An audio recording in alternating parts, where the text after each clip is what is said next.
And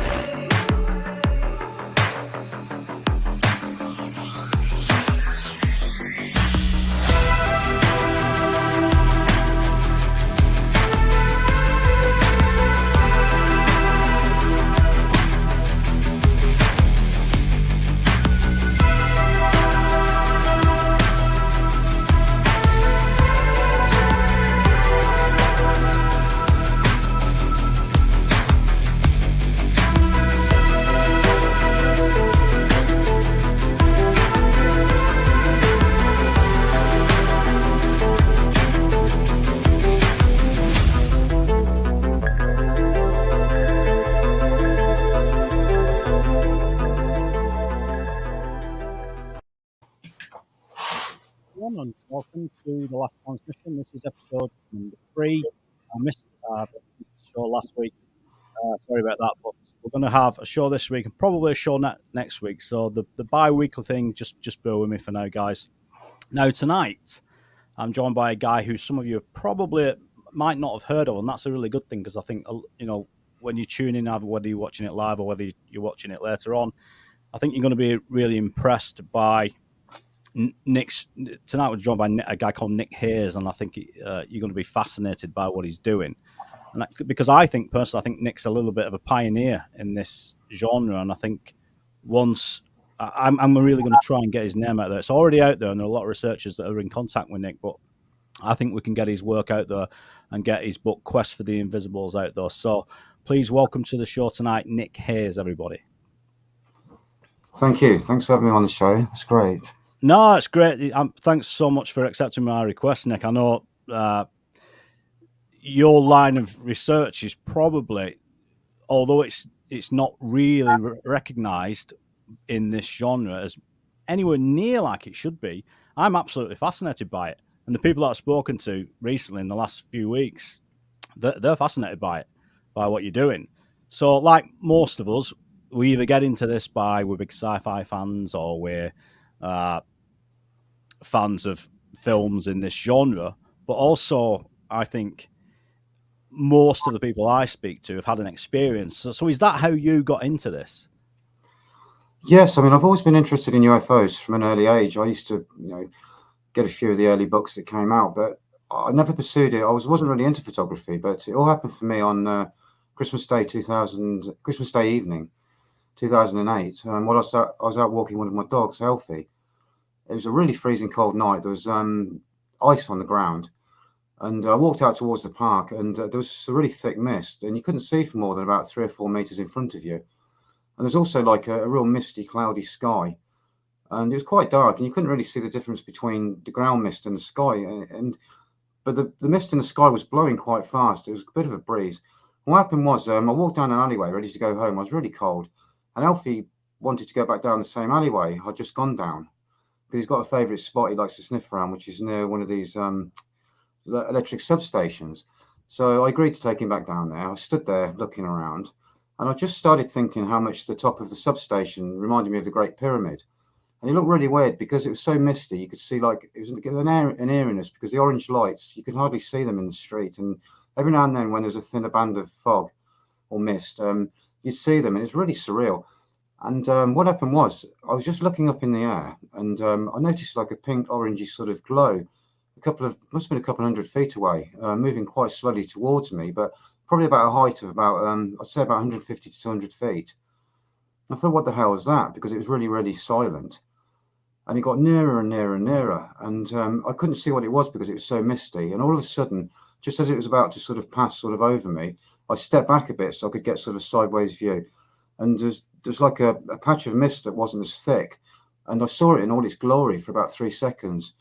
And it looked like a craft. It had like domed top, domed bottom. But it seemed to be breathing. It looked like it was alive. It was pulsating with colour. A bit like, I was trying to explain it to people. It's a bit like when you blow an ember and it glows really orange. And then, once it stops, it goes back. But it was doing that through the colour system. It was glowing really orange, and it'd go back through like pink and then down to other colours. And I matched my breath with it, and I actually walked along. It was only going about 3 miles an hour, and I followed it for about half a mile. And It was crazy. I wanted to knock on everybody's door and say, look, UFO. And it was Christmas Day evening, and it was probably about sort of 7:30, 7:45 time, something like that. I didn't have a camera on me. And the funny thing is, I'd just been given a camera for Christmas off my brother-in-law. I was like, oh, damn it. I should have, I spent the whole day taking photos of my animals, my dogs and my cat, to the point where they kept running off when they saw me approaching them. So I just thought, there's nothing else I really want to photograph. So, of course, I left it at home. So this thing was moving quite slowly. So I decided to run back to my house, which was only about sort of 3 or 4 minutes away. I took a shortcut. I grabbed the camera and went back down with my other dog, Lucy, and went back down to where I last saw it, and it wasn't there. I hung around for at least about an hour, looking in different directions. And all of a sudden, I saw it right up in the air, and I tried to take a photograph, and I ended up falling down a bank, and I couldn't see. It was a brand new camera. I barely used it. I didn't know how to use it properly, but I managed to get a couple of seconds of quite shaky film, of which there was one good still in there, which showed the object. And that is in my book, Quest for the Invisibles. But what happened was I didn't know what I'd seen. It just blew me away. I couldn't sleep. I thought it was going to be in the papers. I thought, it was a major happening, but I never heard anybody else who saw it. So basically, I just didn't understand what I'd seen. And for about 4 or 5 months, I felt like I was going crazy. I couldn't sleep, couldn't eat properly. It just blew me away. And through a friend of mine, I found out about a guy called Trevor James, Constable, and the fact that he'd filmed similar sort of living UFOs, but in the infrared part of the spectrum in the 1950s in Mojave Desert of Southern California. So I thought, wow. So I bought his book, This is a Cosmic Force of Life. Basically, that's the 2008 reissue. I read that, and this guy was out there actually filming and capturing them on infrared, using infrared film with a standard camera. So I thought, wow. So I wrote to Trevor, and I said to him, he's getting on by now. I said to him, I'm thinking of doing what you've done, but I can't really be bothered with all the infrared film bit because it's quite expensive and it's hard to get hold of.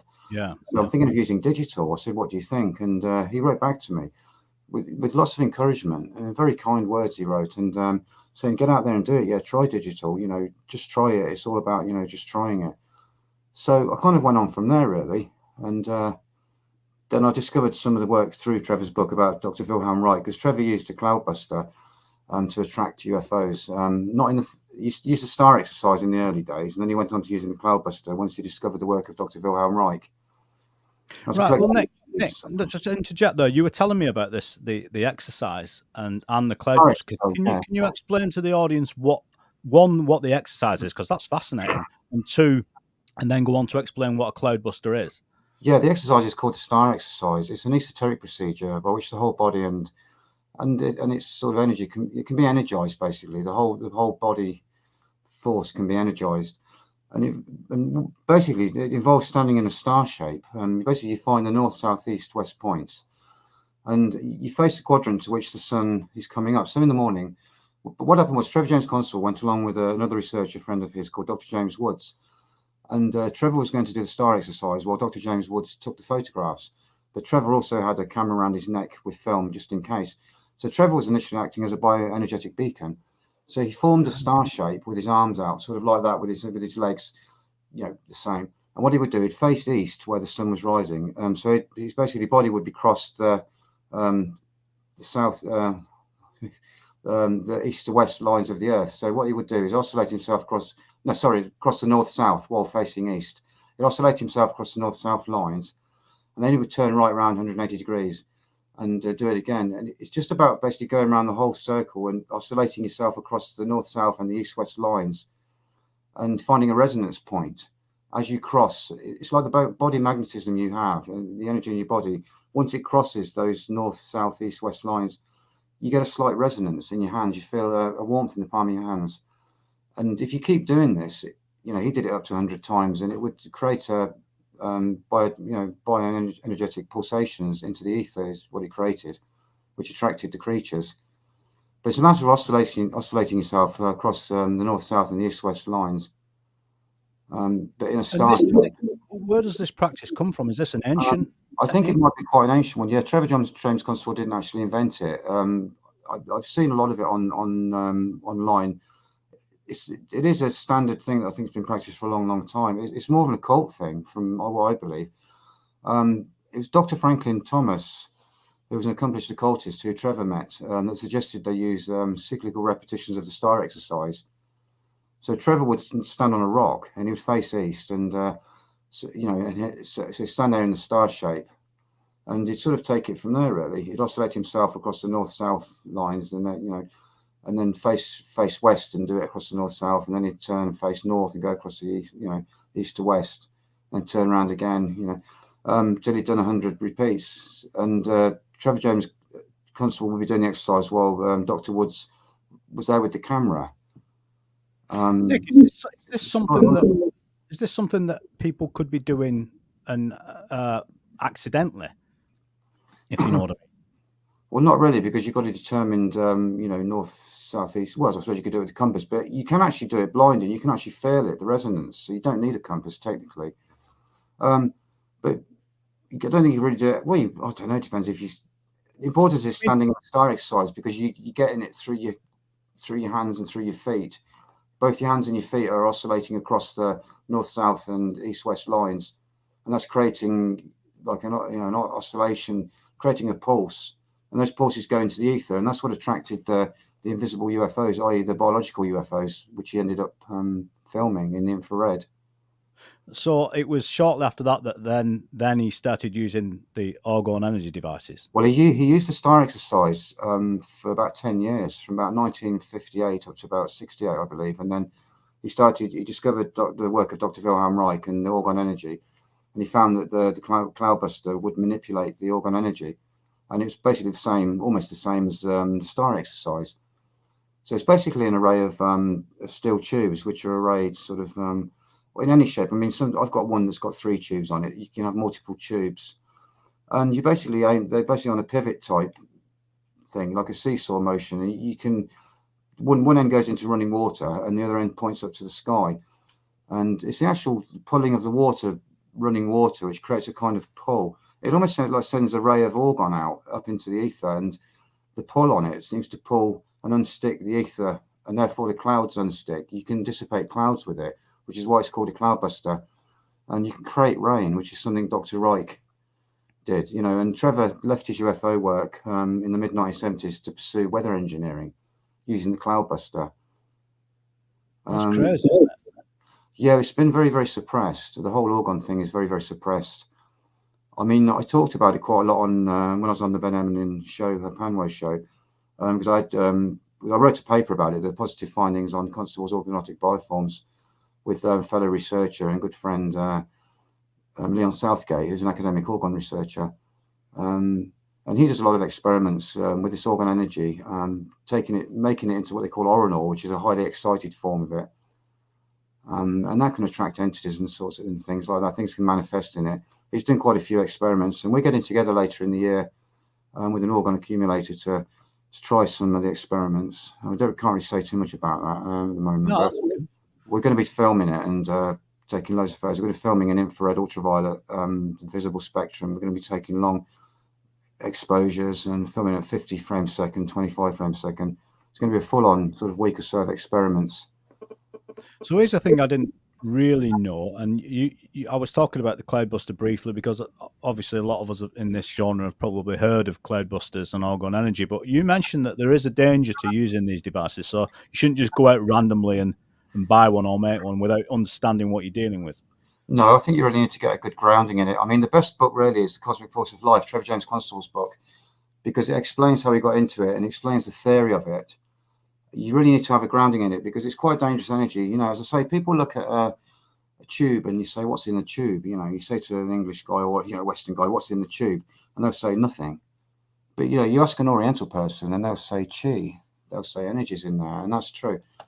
So, this orgone energy, it comes out from your fingers as well. It's life energy, which is in us. If you sit in a darkened room and you just focus your eyes, you'll see rays of it coming out your fingers. And they're normally a blue to purple color. That's how it manifests. But it's jumping around all over the place. And if you get something like a pipe, it'll automatically run up the pipe and jump off and go straight up. But it's when it's grounded in water, it seems to create this kind of pull. And so that's what unsticks the clouds. And it can also hold back weather fronts. You can get the orgone energy to attract water. You can bring rain, where you've got stagnated sky, where it hasn't rained for a long time. And James DeMeo, he's an orgonomist. He went out to the Great Lakes in Africa, and he bought rain. And the government know this. Trevor James Constable used Cloudbusters to clear the smog from, I think it was Taiwan or somewhere like that, or Singapore maybe. Yeah, Singapore, I think it was. Yeah. It worked really well for a fraction of the price that they were paying out, and they just refused to carry on doing it. It's been suppressed. Now, you've already mentioned some interesting names there and some occultists, but you also mentioned yesterday when we were chatting briefly that Constable were working with psychic as well, wasn't he? Well, he worked with he was working with Dr. What's that guy's name on there? Well, he started off with George Van Tassel, who was living at Giant Rock. He built an elephant. It's a really way out rock. They had some kind of UFO convention there every year. But George Van Tassel he hollowed out an area underneath it. I believe he hollowed it out, and he built a cafe there. But people used to go there, and he used to have a kind of like a seance type thing, and he would start talking to these beings. And Trevor James Constable, in his first book, They Live in the Sky, he found that when he went along to these meetings, he could actually hear the voices that were being sent telepathically to George Van Tassel. And he made contact with a being called Ashtar. And it was Ashtar, these communications with Ashtar, that actually helped him to understand a lot more that the things up there weren't necessarily spaceships. They were kind of interdimensional creatures and things. But it became very overwhelming for him. And one day, I think he woke up at night and he walked down the road like a robot. And one of these guys had kind of taken him over, one of these entities. And he had a hell of a job once he'd opened the channels, getting rid of the entity. And a lot more entities came in, and they were quite convincing at first, but then they started talking a lot of gobbledygook and tricking him and playing games with him. So he had a hell of a job actually closing the doorway, which is another thing I spoke to you about last night, about opening yourself up to this stuff, because this stuff is very, very real. When people say to me, "Oh, I don't believe in that stuff," and my answer to that is, it doesn't matter what you believe; it's real. I'm telling you, it's real.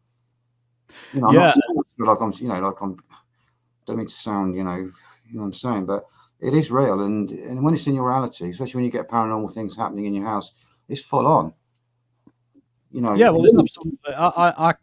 I know from experience, and I also know in the last 15 years of work that I've been doing with various witnesses, that this is very real, and it's one of the things that even people in this subject don't necessarily believe it because they've never tried it or they've never practiced it, and they're probably it's one of those areas that I've always been. I mean, we've got a mutual friend, Ellis Taylor.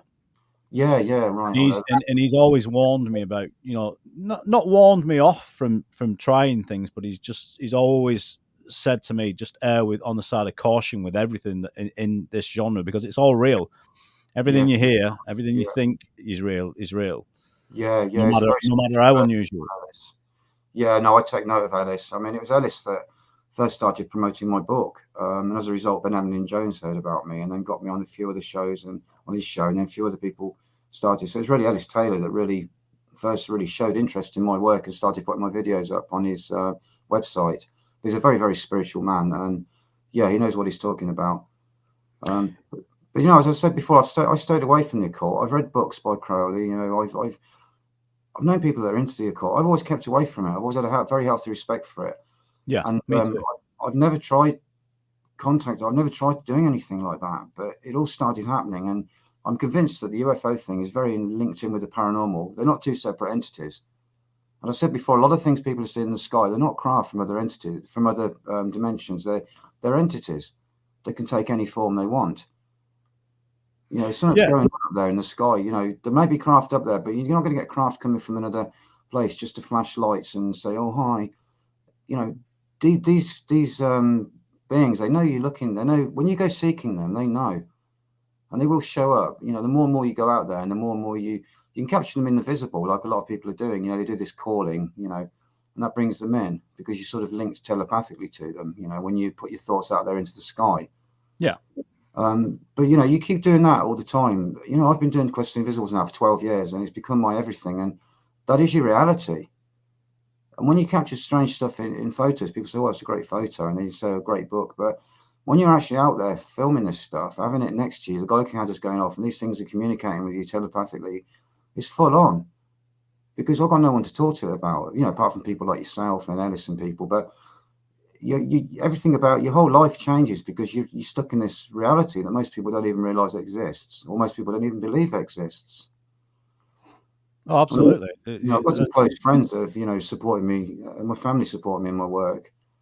But I don't really get out that much. Obviously, I've done quite a few, I've done a few talks, I've done quite a few radio shows, but this is why I enjoy, talking about this kind of stuff. But it's pretty full on. I mean, sometimes I wish I hadn't have started it sometimes, believe it or not. But, when I do a show like this, I think, well, it's great. It's good. It's getting out there. And I just want to help people to understand this stuff. But yeah, you've got to tread with caution, especially with etheric energies as well. I wouldn't just go out there and build a Cloudbuster and muck around. I mean, I picked my Cloudbuster up one afternoon and like a fool, I had my gloves on, but I carried it. It was quite heavy. I took the tubes off and got it too near to my ear. And I went deaf for 2 days. I couldn't hear anything in my left ear, And so that's the energy from the tubes, is it? I think it's the left or right. It's probably the right ear actually, because I think I carried it over that shoulder. But yeah, it was a build-up of energy in the tubes, and it was really, really weird. I kept falling over. I couldn't keep my balance. So I've never been deaf in one ear before. I was thinking, oh my God, I'm going to have to get on the doctor, and he's going to say, oh, what's happened? What's happened? Yeah.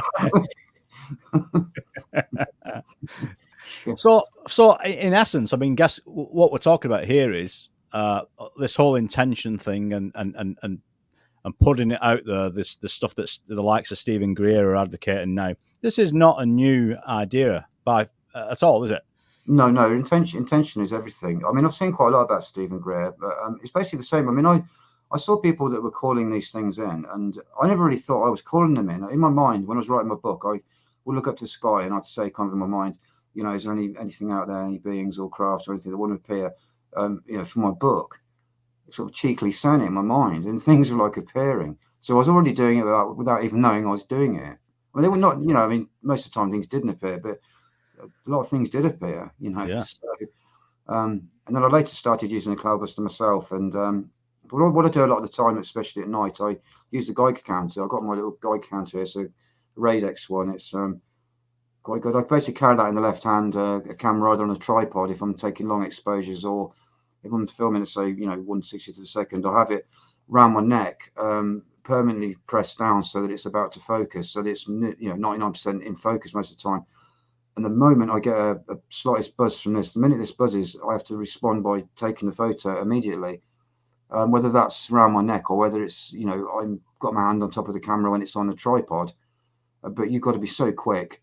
And as I said last night, you don't compose the shot. It's not like you set the shot up and you compose it. This happens so fast. And sometimes you get the hit before the thing's even there. It seems to, you can detect things right up in the sky. They're perhaps, hundreds and hundreds of feet in the sky or even higher, and you can detect them before they've even passed overhead. So at that stage, when the reader goes off, when the Geiger counter goes off, are you taking not only images in front of you, you're just taking them everywhere?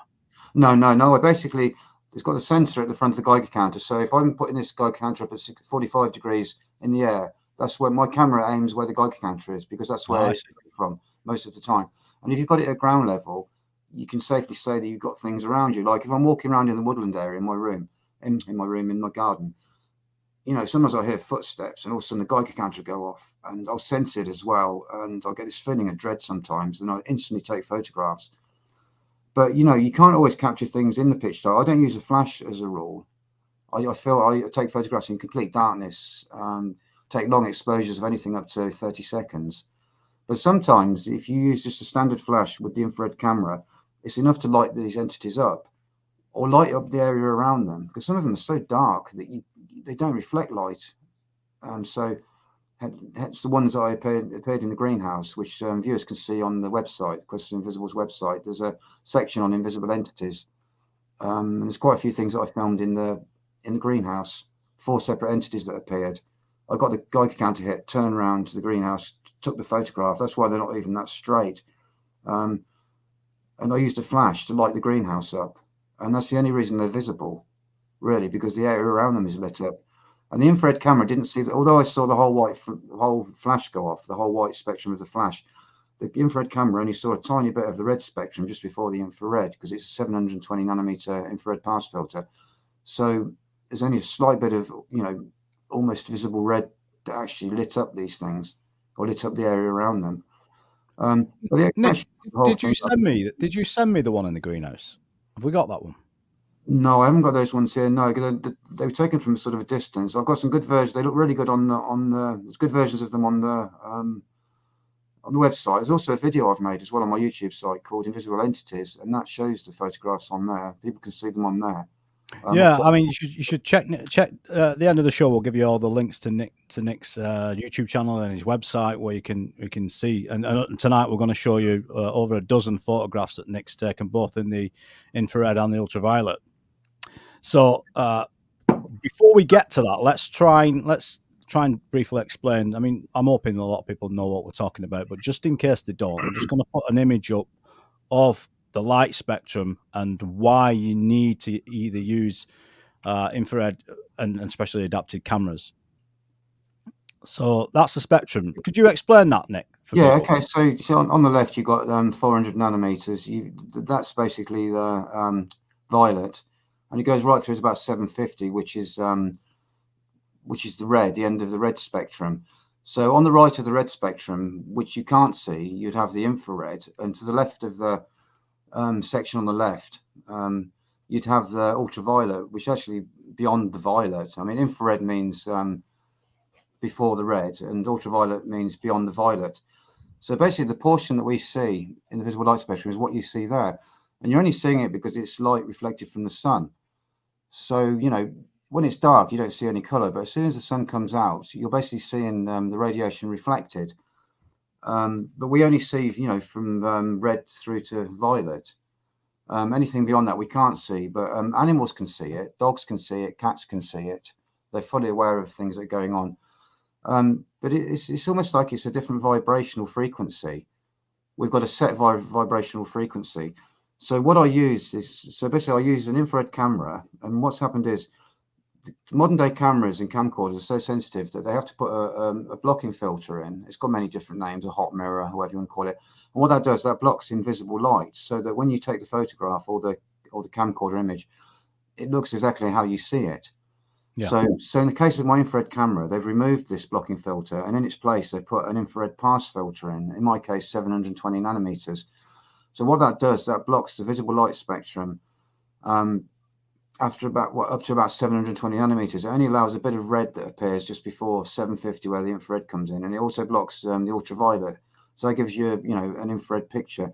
Or you can get another filter 750, and that'll block everything right up to 750 nanometers. So you won't even get any tiny bit of barely visible red. And in the case of a full spectrum camcorder, they take the blocking filter out and they replace it with a piece of clear quartz.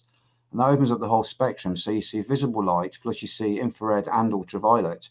Ah, cool. And so a lot of my work, I use ultraviolet filters. So I put an ultraviolet filter on, and that basically blocks the whole visible spectrum, apart from sometimes a tiny bit of violet.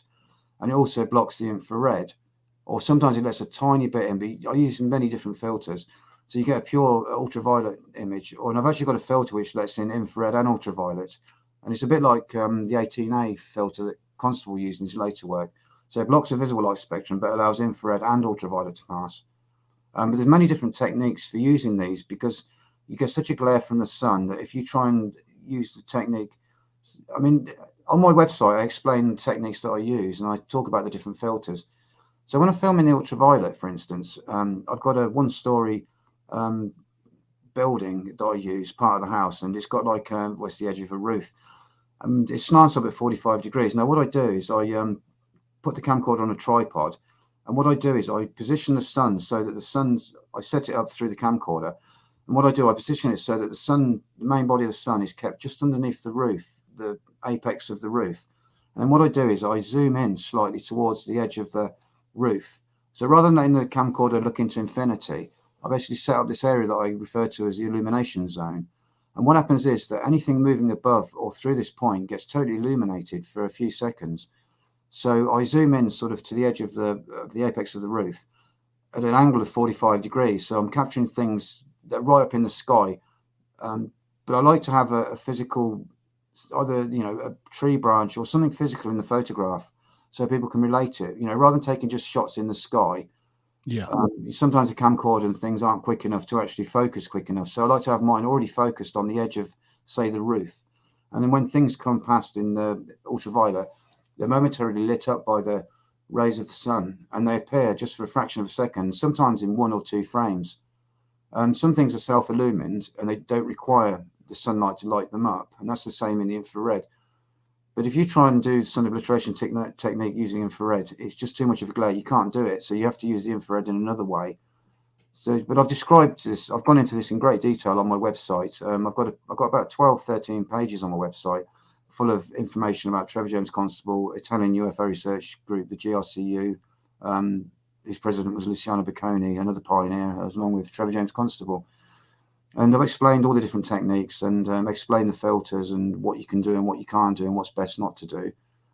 It's very, very complex. And I've done that just to help people out so that people get an idea, because I struggle to get my head around it all. But I just want people to know, that this thing's accessible. Yeah, absolutely. Yeah. You can use infrared film. There's I think it's Rolei now, or Rolei they call themselves. You can actually get infrared film, but Constable used to spool his own infrared film, but you get the slightest little pinhole leak and it fogs the film, and it's got to be done in complete darkness. And I thought, oh my God, no, I'll just use a digital camera, and it's a lot easier and it's a lot cheaper, really. It can be expensive depending on what cameras you're using, but so now you can there's a lot. I know you sent your kit off to America, didn't you, to have the conversion done? But there are they're actually you can purchase them on eBay now. But I don't know how reliable. Yeah, well, I'll tell you. No, there's a couple of people I befriended on my website, and there's some links. There's a company in the Isle of Wight who do they do cameras that are reconditioned, really nice cameras, and they're very cheap, and they convert them to infrared or ultraviolet for you. And there's a link to that on my contact page on my website. And there's also another firm, which is, I think it's near Leicester, Infrared, I think it is, and they do things. Oh, cool. Because you can get hit for a lot of tax when you're sending things abroad, and it does can cause a few problems. As I said, my kit got seized one time in Kennedy Airport, and for some reason they took it off, seized it, and as I said, it resulted in me being followed and sort of harassed, should I say, by certain agencies, which wasn't very nice. We're going to get into that, but I think now's a good time really to start having a look through these photographs. So let's start with this shot. Okay, I'll have to put my glasses on. Okay, so when I first started in the infrared, I noticed that a lot of things are quite high in the sky. So I bought myself an ultraviolet filter, and I didn't know how to use it. I tried using it just looking straight up into the sky, but things didn't look very good. And what happened was one day I left it. I was filming in the infrared and the ultraviolet, and I actually left the camcorder rolling, and just by chance the sun was behind the roof, and I noticed that things were lit up, which is why I developed the sun obliteration technique. But I think this is about my second capture in the ultraviolet. It shows like a mushroom-like invisible form that was coming straight towards the roof. You can see the sort of lip shape of it is formed in the first part. I mean, this was 25 frames a second taken on a full spectrum Sony Handycam with a 300 nanometer UV pass filter.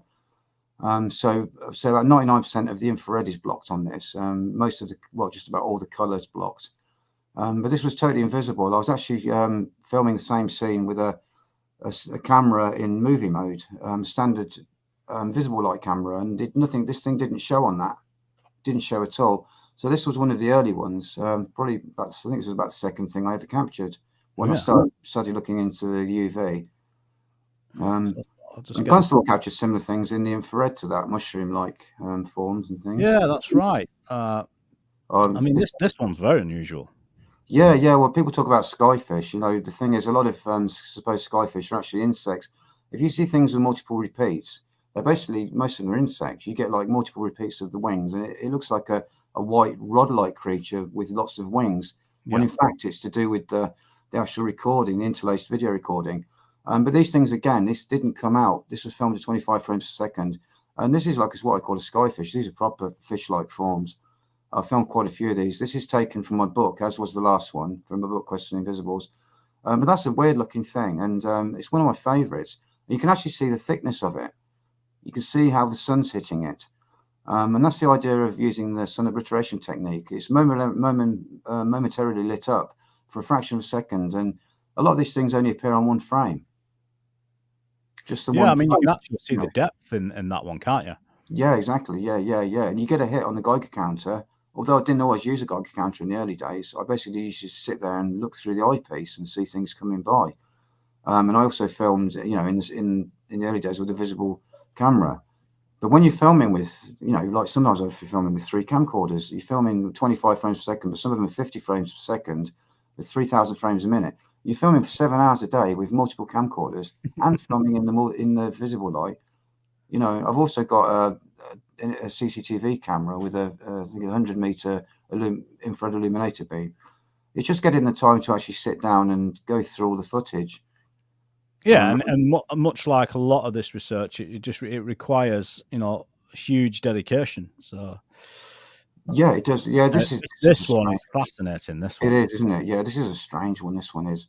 I actually caught this in 3 frames, but these are the 2 clearest frames. But it was coming in. This is the roof again. I've gone straight up to the top of the roof at 45 degrees, single-story roof. So that's the apex of the roof, blocking the sun behind it. And in the summer, you've got to keep moving it because the sun rises. But that's a really strange one. It almost looks mechanical in some ways. It's got like a metallic-looking thing in the middle. And those rods, you can see those rods coming out from it. And the arrow shows the way it's going. You think it's going the other way, but with the rods behind for some reason, it's sort of. do you know what, Nick? I've been looking at this the last couple of days and only just noticed the arrow. So it was actually flying left to right. Yeah. Most of these things are traveling west to east. It seems like on some kind of a flow. But depending on where the sun is, I go to different sizes of the roof. But I'll say 99% of things I film in the ultraviolet seem to be traveling on an invisible west to east etheric flow, which is what Dr. Wilhelm Reich talked about. He called it the orgone envelope of the Earth, and he surmised that that's what makes the Earth spin. This movement of the orgone flow around the Earth. I think it changes its flow. I think it's west to east here, but I think depending on where you are in the world, it does change its flow. But this is a very, very strange one. I mean, at first I thought it was a butterfly, and then I realised no, it's not a butterfly. You don't tend to get insects showing up because they haven't got enough body mass to really. In the ultraviolet, you don't see any clear detail with an insect. Yeah, well, that's what I was about to say. I'll just put this down for a second. But I was about to say, I mean, when you capture something like that, I mean, you think your initial thought is it's a butterfly, but what do you think that when you realised it wasn't? What's going on in your head? Because that out of a lot of them is that has. I'm just going to put it up again, but you can see in the centre there that it. I mean, I know tin can, isn't it? An issue. Tin can with rods coming out of it with some kind of plasma kind of force field around it. I don't know. I mean, obviously I've been doing this 12 years. It's just another photograph to me now, but at the time I was completely baffled because you got nothing to kind of relate it to. No, it's just highly unusual, just absolutely bizarre. Yeah, it reminds me of the moon as well, and that's one of my favourite ones as well. This is an example of how these things can morph. Some of these things can take any form they want, and that's a really weird one. I mean, aerodynamically that makes no sense at all. But these things, I think, are moving on the ether. They seem to be able to move themselves by some force as well, but a lot of them are going from right to left, west to east, really fast on the ether.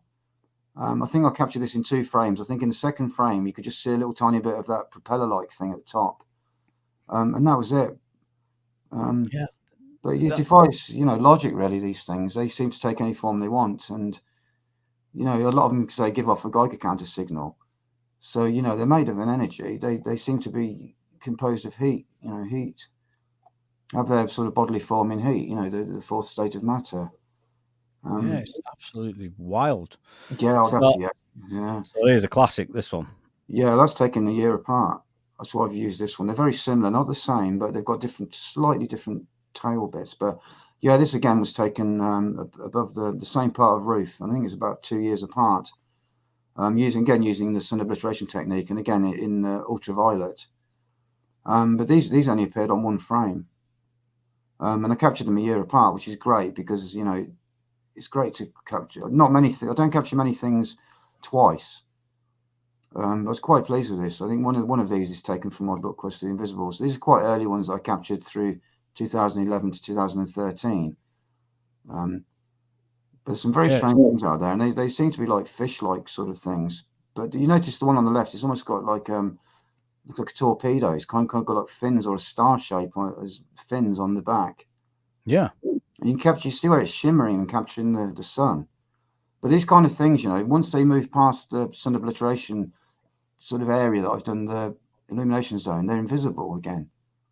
So they're only being lit up for a fraction of a second. So if you're filming it for 25 frames per second, they're only visible for 1/25th of a second. Wow, and then they're gone. But some are self-illumined. Yeah, some of them are self-illumined, not many. I'd say probably about 95% of wide capture relies on being lit up in the ultraviolet. Nick, what when a skeptic? I mean, skeptics must have looked at it. What's the general? How are they accepted these images? How do they take them? Have you had conversations with people that? No, not really. No, good. That's good. No, I joined some. I was asked once to join this meant to be a super duper Facebook page with I think Laurel Coleman guy was on it, Lauren Coleman. Oh yeah. He was on it, and a load of other people. He didn't organise it, but this guy says, "Oh, come on," And then I put a load of pictures up, and some guy, the ones I've just showed now, and this guy says, "Oh, they're all insects or something." And I tried to explain that they were picked up by a Geiger counter and this and that, and he wouldn't have it. So I just thought, I can't be doing with idiots, I mean, I don't mean that nastily, but people who aren't prepared to listen to the, you get instrumental readings on these things, you can detect them. They like the GRCU, they used compasses. These things affect compasses, and they also give off a hit on a Geiger counter. And they also affect temperature indicators.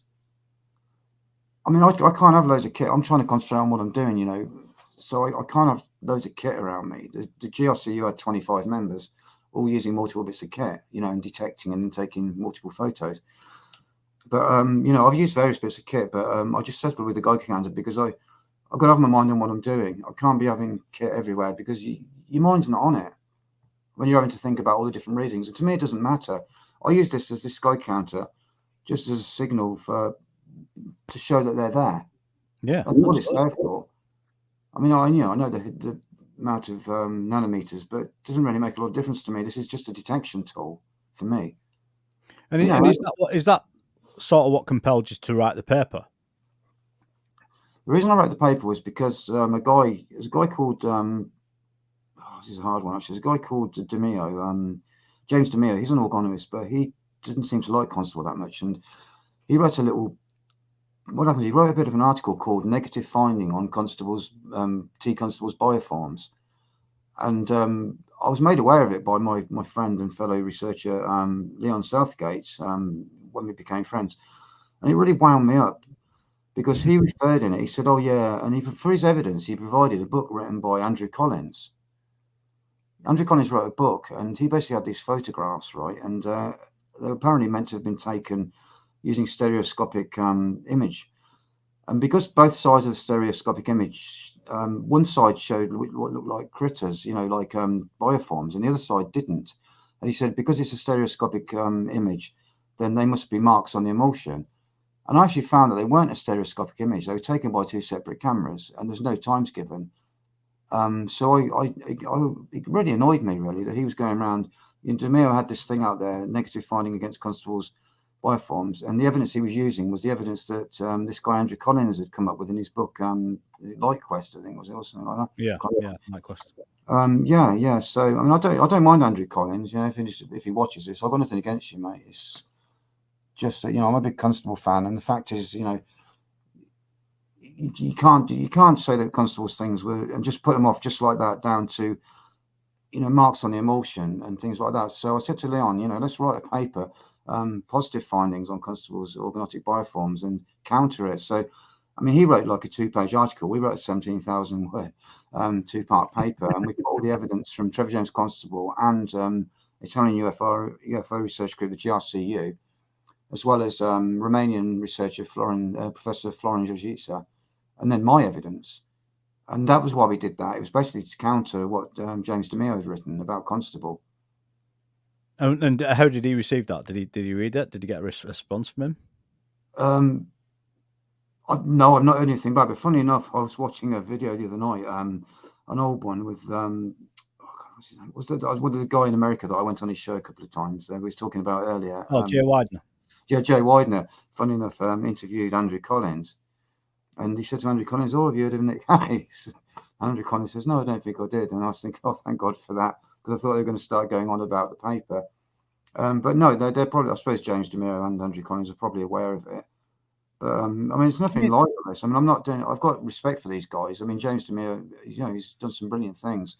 He's brought rain to areas in Africa where there's no rain using cloudbusting. And Andrew Collins looks into a lot of this ancient alien thing and the things, and I really like that stuff. So I've got nothing against him personally. And, I just want to say that for the record. Yeah, I mean, I think I've got a friend who knows Andrew Collins very well, and I think Andrew Collins is a pretty nice guy by all accounts. So I reckon if Andrew probably take that on the chin, I reckon, because I think when you've got a guy like yourself that's now been doing this pretty much full time for 12 years, and not only that, you've got the work of the Italians as well to back up what you're doing, and Constable on top of that. And it's repeatable. There you go. I don't know if you can see that. It's UFO La Realtà Nascosta, UFO The Hidden Reality. Very, very rare book. It was a full book. It's just full of things that the GRCU caught. Can you see that in there? Ah, right, I see. They caught like. So are they coming out of that amoeba, Mick? Yeah, they're coming out of the orb. They're like little bird-shaped things. Yeah. There's loads. I mean, I've put all these pictures. The best of these pictures are on that paper. Positive findings on Constables, organotic bioforms. I've put the best of Trevor James Constable and the best of GRCU and the best of my stuff. And there's a really nice picture by Professor Florian Georgitsa, a huge egg-shaped bioform that's landed. It's absolutely massive, and that's in Romania, and that's on the paper. So if people are really interested in the actual evidence, scientific evidence, and also the readings that were got on multiple things, when the GRCU filmed, they had the compasses go haywire, and and also all the other instruments they were using, and all that stuff was detected like that. It's a proper scientific paper we've written, and it's published in the JPOT, the Journal of Psychiatric Organ Therapy, which is a bit of a strange title, but it's kind of it deals with the organ therapy and different things like that. But they do encompass other things to do with the organ. And right, I see. And we think these creatures are organotic, i.e., they are life force, made of life force, or they're giving it off. Hence the title, Constables Organotic Bioforms, because these things, rather than being craft, they're actual living creatures, and they give off an organ charge, and it's that charge that seems to make particles, and those particles, excited particles, are picked up by the Geiger counter. Right, I see. So that's how I know they're there. Yeah. Or you get the feeling inside. In the guts, or feeling in your mind. I'm just going to put the last of the ultraviolet. Oh, sorry, not that one. That one. Oh yeah, I like that. That was I got myself a new camcorder. That's the one that got seized, that camcorder. And when I got it back, I went out and I managed to capture this at 1/50th of a second. It only appeared in one frame. I got a huge hit. The Cloudbuster was pointing straight up in the air and was working away, and I got a Geiger counter hit, and so I knew I'd captured something. But I had to go through every frame to capture this. I mean, you're saying it's 3,000 frames a minute you're recording at. The Geiger counter, I've got to remember where that hit was, write it down, and then go back over it all.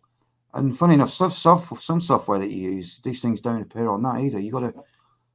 It's very technical. It's very technical sometimes. I've looked at it using the movie software that I got with the actual camcorder, and it didn't show on it. But yeah, it showed on the other software I used. But yeah, that's a like worm-like creature. That one looks like a sort of a slug kind of worm-like creature. But they're quite common. People have filmed those things. They film them up in space, I believe. Yeah, I mean that's. I heard you talking about that on a previous show that you'd done, and that's something to do with NASA. They were using ultraviolet tape. Ultraviolet tape, yeah. And I think whatever, they had this tether that broke. People watching this will be aware of that. Of the tether. This is the Tether Incident, is it? Yeah. Well, space is full of energy and stuff. It's not a. They try and say it's a void. It's not a void. There's life in space. There's creatures living in space. And you also got these different dimensions that things are going between. It's you get a very sort of slim view of everything from the human perception. It's kind of there's a lot more out there than you think is out there. Believe me. So what happened, Nick, with the tape? Well, they had this tether that was meant to take in energy, so they could be self-sufficient. I think so that the space station or something could be self-sufficient with energy, and the tether broke. I think it made a 26-mile long kind of like kind of, I can't describe it. I don't know. It sort of stretched out. I think it was 20 miles long or something stupid, and it was giving off all this energy. And what happened was it attracted these creatures that looked like the things that Constable photographed in the desert in the 1950s, and they were pulsating as they were moving, and they seemed to gather all around it. They looked like something out of a, of a fish pond or something, or something. They're amoeba-like beings. They're like something from the microscopical world. Yeah, it does look like that. That's exactly what it looks like. Yeah, well, a lot of Constable's things that he found, they had vacuoles on them, which is what these amoeba-like creatures use to feed. They have like feeding vacuoles. I think they have some other vacuoles as well. But a lot of these things seemed biological, and they weren't craft at all. I mean, when Constable had his first capture, which was I believe it was August 1957. He hadn't really caught much up to that point, and he was sitting at his campsite with Dr. James Woods, and he felt an overpowering pulsation above him. And using the technique that he used by relaxing his eyes, which he used because he was in the U.S. Merchant Marine. He was a New Zealander by birth, and he was in the U.S. Merchant Marine for 26 years, and they were trying to spot other ships. So what they did, he learned a way of relaxing his eyes and looking at the horizon rather than straining his eyes. He felt if he relaxed it, he could see the ship coming over the horizon. It almost like, you could see a lot easier. So he used that technique for identifying things. So he looked up into the sky and he saw just above him what he describes as a shimmering variation to the otherwise, smooth blue sky background. Yeah. And it was like a massive pulsation. So he basically jumped up, got his camera there, took 6 photographs, and he caught a massive amoeba-like being right above him, a huge thing. And he caught it in 6 successive photographs as he moved from above him and off across the desert. And on the 6th photograph, there was another being, a similar one there. And all those you can see on that paper that I did. Yeah, what I'll do in the description on YouTube, Nick, I'm gonna put all those links in after. Yeah, that'd be good so people can see them. Yeah. So let's look at some of the infrared images now. So let's start with photograph A. Yeah, that's cool. Yeah, well, this is an example of this was taken at my research area, which is about an acre of land, which encompasses sort of the edge of my garden. Basically, I kept getting multiple Geiger counter hits, and I couldn't see anything. It was pitch dark. I don't use a flash, and all of a sudden, I took like 3 photographs, and I think this was the middle of the 3. And it shows these 3 objects. I think I've shown them in more detail on the next photograph, but they seem to be flying in formation. And on the bottom left one, here we go. Yeah, you can see a lot clearer. They've got like a luminous corona, and you can see the trail on the bottom one. But there was about 8 of them altogether, but they weren't that bright. These 4 were, but the other few were a bit fainter. But so I took a whole load of photographs, and they only appeared in the 1 photograph, which was taken at 1/8 of a second. 1 second, I'll just put the next one up. Yeah. So this is another bizarre. Yeah. Well, this was crazy because I was just on the road outside my house, and all of a sudden got a massive Geiger counter hit, and I just basically I think I took 2 or 3 photographs right above where the Geiger counter was aiming, and of course I saw nothing. It's pitch dark. I couldn't see anything at all, and it's right above some trees, and that's what I caught. Yeah, this thing, it looks like it's part of a bigger craft. It goes further to the left and the right. You can't see it that well, but it's rather than being moving lights, if you look, there's certain areas where it's darker where these lights haven't come on. It's almost like, I don't know, some kind of crazy warp drive or something, Yeah, so do you think that's more of a mechanical craft as opposed to some sort of... I think so, yes. There's something at the top as well. There's something at the top that's accompanying it. Yeah. I mean, it's something, I don't know what it is. And something that looks, on the bottom left, you'll see something that looks a bit like wire. I mean, this took up about 1/3 of the photograph. I wasn't zoomed in. This is enlarged a bit, but it actually took up the whole bottom 1/3 of the photograph when I took it. And the other photographs showed nothing, pitch darkness, nothing at all. And so there's no flash used. And this was taken using the standard white balance.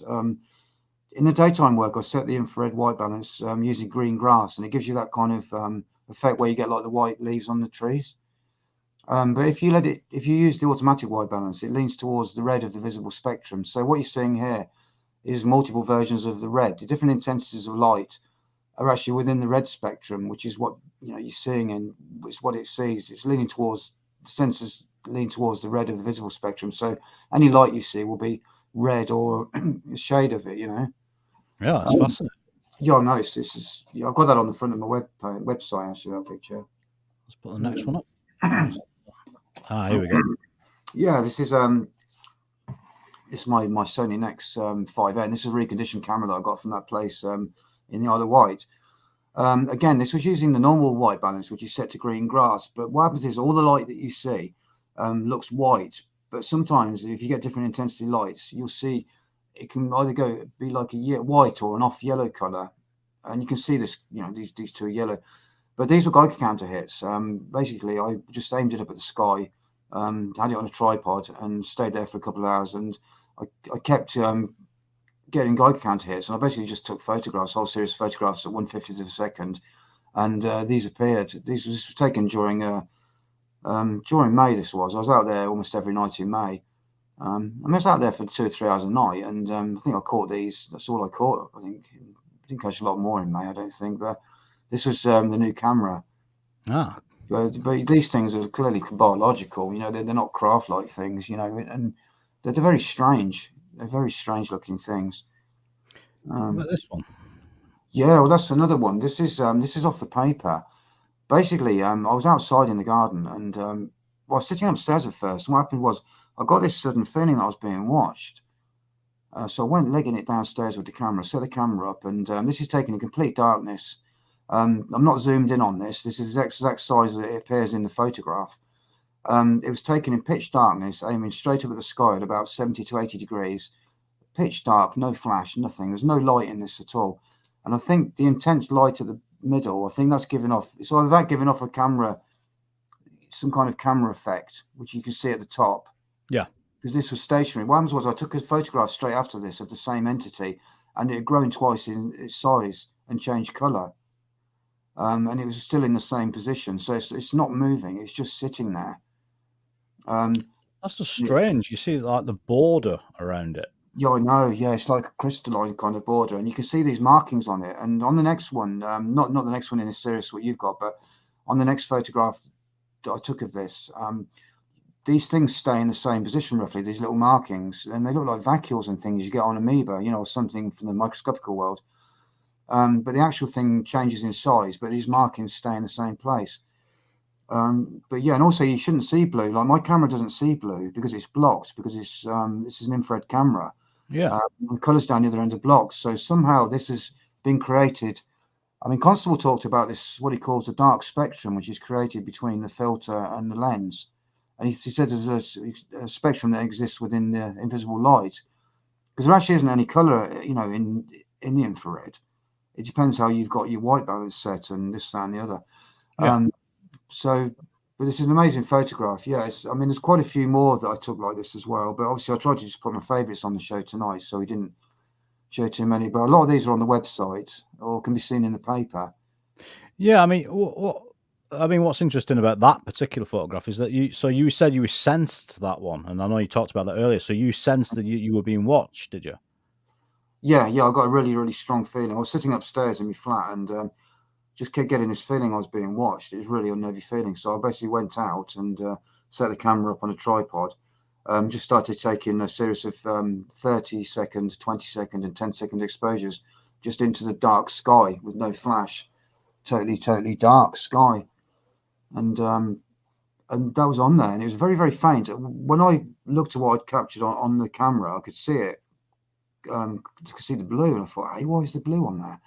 So what I had to do was take that picture upstairs, and I had to increase, lighten it up a bit and just muck around with the contrast. That's all I had to do to it, and it came through, and I was like, wow, it was quite faint, because I think it's existing in that other spectrum, the invisible spectrum that Trevor talked about.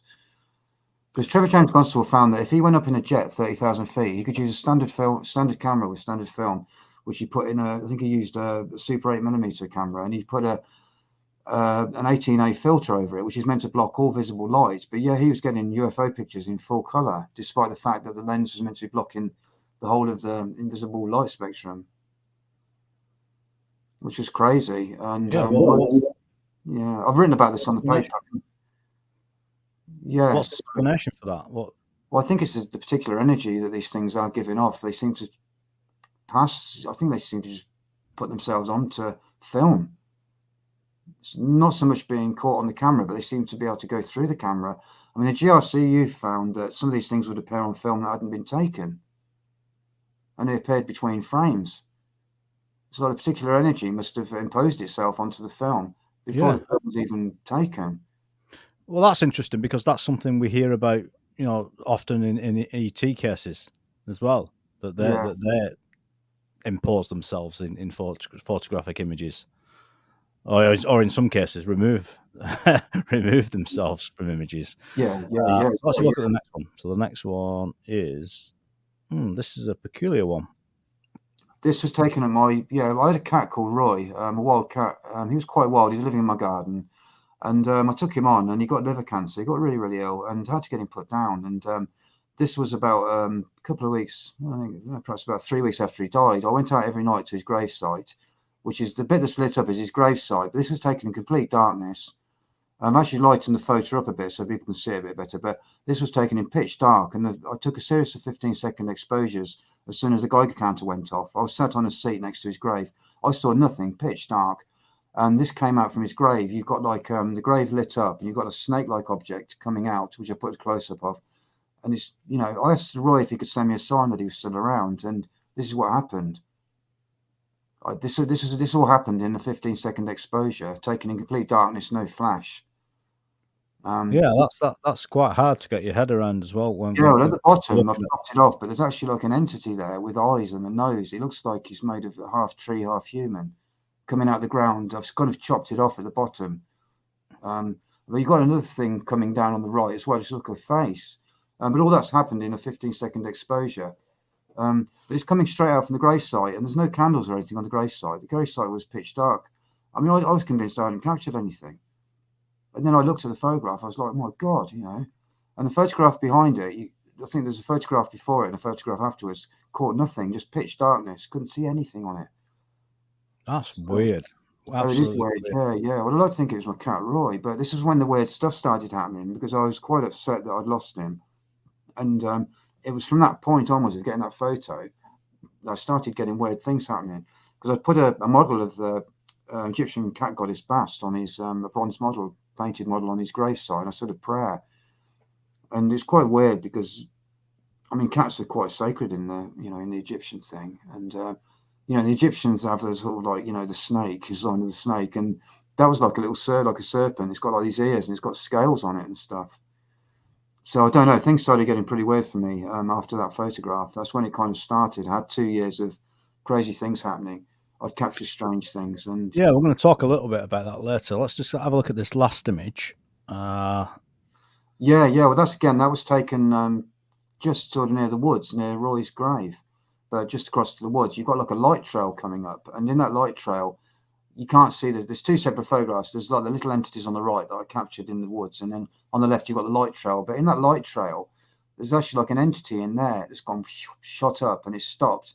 You can't see it on there, but it's like an entity, and it's got his hands on his ears, and his elbows are sticking out. It's like he's covering up his ears. It's really weird. I think you can see it a bit clear on the website, but I wasn't sure how good you'd be able to see it on here. But so I got that one night, and I think the same night I caught these little entities that you see. There's one here that seems to have antennae on his head, and a little looks like a dragon-like head or something on the right. Very weird stuff. It's almost like the jinn, or the little entities that live, in the forest and different things like that. So, but you can see a nose and an eye on the one on the left. It's got an antennae. It looks like it's got a little fish tail or something. Really weird looking, compact little troll entity type thing, isn't it, or something? I don't know. Yeah, it's so hard, and I suppose it was very small as well in the picture. It wasn't big. It was quite small. It was in the distance, but that was in the woods because I live on an acre of land. I think probably about a third of an acre is woodland, and it don't look too much in the day, but at night it's really creepy because it's really dark, and it's quite thick foliage in there. And I actually caught that in the wood, in the heart of the woodland. It's just creepy as hell. But that all happened, and a load of other entity photographs. I got the 4 entities that I captured in the greenhouse. That all started after that initial thing that happened with Roy's grave. Things started moving in my room. I started hearing voices, and weird things started happening. I mean, I was writing just a passage about Roy when he died, and it's just straight up God's honest truth. I wrote a chapter, and I said on it because I was doing it towards another book that I'm thinking of doing, and all I wrote was something like, after Roy died, I buried him, blah, blah, blah. And I put a model of the, bronze statue of Bast on there, and described it. And I went downstairs for some reason to get some milk from out my sister's fridge because I had some in her fridge. And when I got back up, something had happened to the sentence. And what happened is, it's like about the top third of each letter had come off and moved slightly to the right, just in that sentence. So it looked like absolute gobbledygook. It looked like Thai writing or some weird writing, it didn't look like English anymore. It was really weird. And I kept looking at it, and I tried to save it and it wouldn't save, and then my computer crashed. I've lost cameras. An entity was in my room one day. I saw this thing. My dog started barking like mad. My dog, Lucy. And I saw like a haze in the corner of my room. So I picked up my camera, which is the first camera that I had, the Canon G10, tried to take a photograph, and the camera just stopped working and went blank and never worked again, ever. And I sent it back. I sent it off to see if they could send it, away. I sent it to a shop and they sent it away, and they said, there's nothing we can do. All the sensors are all melted. It cost me £800 as well. This bloody Canon G10 camera, brand new, which I sent off to America to get it, get it done. And you have to pay taxes and things when you send it off to get it back in this country. So if you want to get your cameras done, you might as well use one of the English firms. So is that really good one in the Isle of Wight? But it gets very complicated because they get a bit funny with people sending stuff to America. They seem to take an interest in why people are looking into this thing. Well, I've got a good idea why as well, why they wouldn't want people looking into this stuff, much like a lot of the stuff. So at this point, Nick, I think we'll see if we've got any questions. Luann, is there any questions for us and for Nick? Has Nick seen any entities? Well, I think you've seen a few, haven't you? Yeah, I've seen a few of them in the visible. Yeah, especially at night.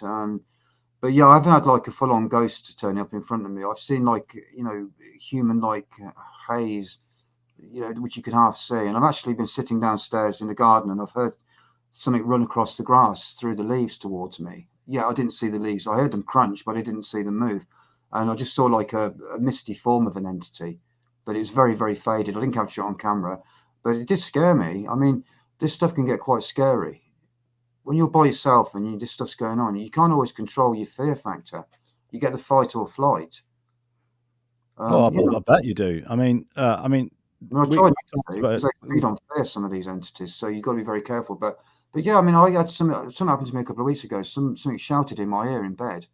A big long sentence. It sort of went da-da-da. So like, if you don't want to da-da-da, why do you da-da-da? And it was so loud, it woke me up, ringing in my ear. And, it freaked me out. And the dog seems to pick them up as well. And the lights flash on and off. We got a lot of weird things going on recently here. And I live next door to my sister on the same land. I live above her garage, because we, get on real well, me and my sister and that. So, but it's affected her. So we bought some food, bought some salmon, put it in the fridge, went to eat it, and it'd gone. And then the fire alarm went off at 5 o'clock in the morning last week. And normally they ring me, the fire people, to make sure, because it's my sister's alarm, they ring me to make sure that it's not a false alarm. And of course, for some reason, my phone had died, so they couldn't reach me. So all I knew is hearing the doorbell ring in my sister's, which rings upstairs at mine, at 4:45 in the morning, looking out the window and seeing people on ladders climbing over me bloody gate.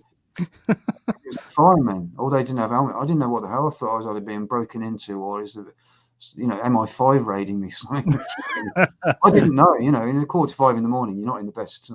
But it freaked the life out of me. Yeah, I was like, oh my God, what's going on? And I said, what's going on? He says, oh, it's the fire brigade. Something's let your fire sensor off. And the night before, I'd seen a video where this guy's fire sensor kept going off, and he put a video up. He put a video camera trap, and he found this. He had this entity that was manifesting as black smoke, and like a black smoky form, and that's what set it off. And just before I went to bed, because I sometimes because I take the dog out. My sister's got a dog that I take out for a walk, and if when I get back, I sometimes sort the dog out, and then I put her alarm on from the outside, when she's in. And as I did it, I thought, God, I hope this doesn't happen. Nothing happens where the fire alarm goes off, and it bloody did, like 2 days later or something. God. But yeah, so you get weird things like that. I've been hearing footsteps, and we had a photograph that turned up that no one had ever seen before in the family. After we were saying, oh, we'd love to see a picture of my dad when he was a bit younger, because we've only got ones when he was older, because he's dead now, God bless him. And then a photo turned up, a really big photograph, and none of us have ever seen it in our whole lives. Just some really strange things like that have gone on. Nothing too frightening, but the thing with the voice in the ear was quite frightening. And do you think, Nick, do you think it got worse? I know you mentioned the death of Roy. Do you think that the trauma that you were going through sort of fueled this? Do you think it became more of a beacon? I think so, yeah, because I was very, very upset. I mean, I'm a cat person. I've had a lot of cats, but Roy kept getting really ill, and I took him down the hospital, put him into hospital a few times. I just love that cat to bits. We had a real psychic connection. And, he lived wild in our garden for a couple of years because he wouldn't live with the neighbours. And when they moved, I took him on. And it took a lot of time to get trust between us. And we were just so close. It really, really upset me. I don't mind admitting it. It upset me. And I'd be out there at the graveside some nights with tears in my eyes. And that seems when I got the best photographs. Isn't that unusual? It obviously says that they're picking up on that energy. They're feeding off that energy, perhaps. And that's what makes them manifest into the infrared from wherever they're coming from. Because I don't think they're always in that kind of vibration, which is the infrared. So do you think, the amoeba-like entities and those that live and did you say that you think they're made of argon? Well, they're plasmoid. They're plasmoidal. They seem to be made of plasma heat. They seem to have their existence in a heat base. They've got like a heat-based existence, and that's why they picked up an infrared film, because they're basically made of heat. Which is the fourth state of matter. So they have their form in the heat substance. But they can come up. I think they can come into the physical, and they have been seen in the physical. Well, so they obviously might be able to travel between the dimensions into this physical realm, because there is things in Trevor James' Constables book where two guys, I think they touched down their aeroplane on the side of a I can't remember what they call it now. It's like a kind of like a hill or something with a flat top, a mesa. And they saw this thing coming for a crash landing. It was like a huge clam, and it was glowing. It had a bite out of it, and it had this metallic froth coming out of it, or some weird froth. And then another one came down, even bigger, and it came down, settled over the little one. Talons came out, it grabbed it, and it shot up, 1,000 miles per hour in the sky, and off it went. And that's it. I mean, another point I'd like to put over as well, that guy who saw those UFOs, who basically gave the name flying saucers, I never remember his name, but it was over in New York. He was flying his aeroplane. I can't remember what the guy's name is now. But neither can I. I'm trying to grab it now. But it was near Mount. I can never remember now what his name was. But he basically used the word flying saucer to describe how they were sort of moving through the air. But he said he thought they were biological. In a lot of these UFO programs, they keep saying, these craft, but he didn't say they were craft.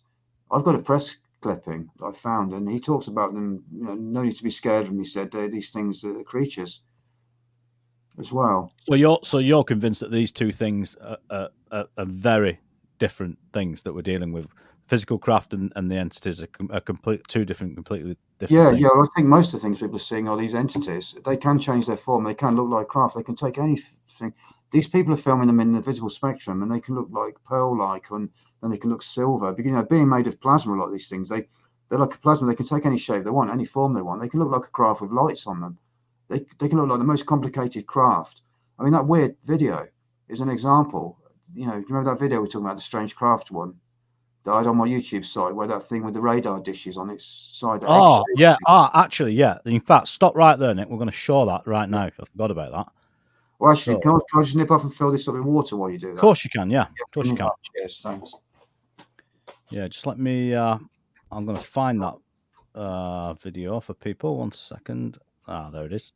Yeah, guys, just take a look at this. Nick will be back in a minute, so I'll just show you this. This is something Nick caught on his camcorder. This is obviously half the recorded speed.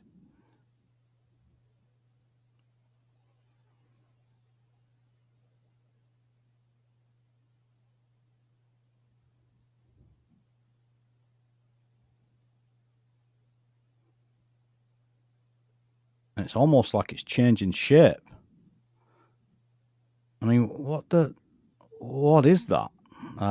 Let's watch it again, because I've watched this about 10 times today.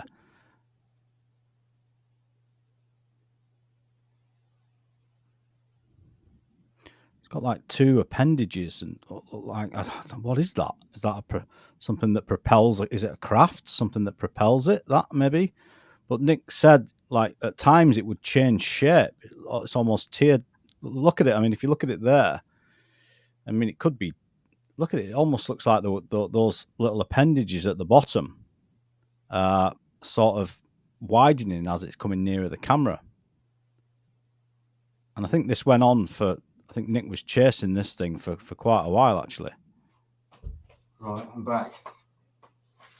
Oh. Oh, gosh. Right, I'm back now. Here we go, Nick. I'll play this right from the start. Can you just talk us through this? Yeah, so I was basically just about to pack up for the day.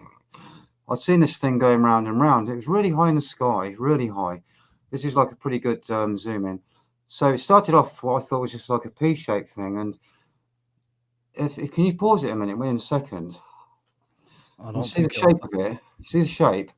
Yeah. It's like a teardrop, almond shape. But when it turns round, it turns into this kind of egg shape with these radar dishes. But see, that's a very small ball I saw. As you see now, it's got these weird things on the back. I tried to build it out of plasticine, and it didn't make sense. You see it from that view, and then it seemed to know that I was filming it. It turned around, and I was so shocked I nearly fell over. And then it looks really thin now. And then as you see it's coming in, it sort of changes shape, and it's got these like almost like radar dishes on it.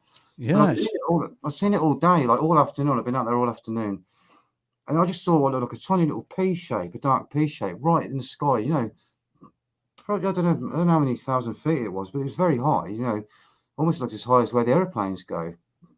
And I had this super duper zoom on my camcorder, so I legged it across the courtyard, and I just zoomed in on it. And what happened was, as soon as I zoomed right in and saw what it was, it seemed to turn around and change direction.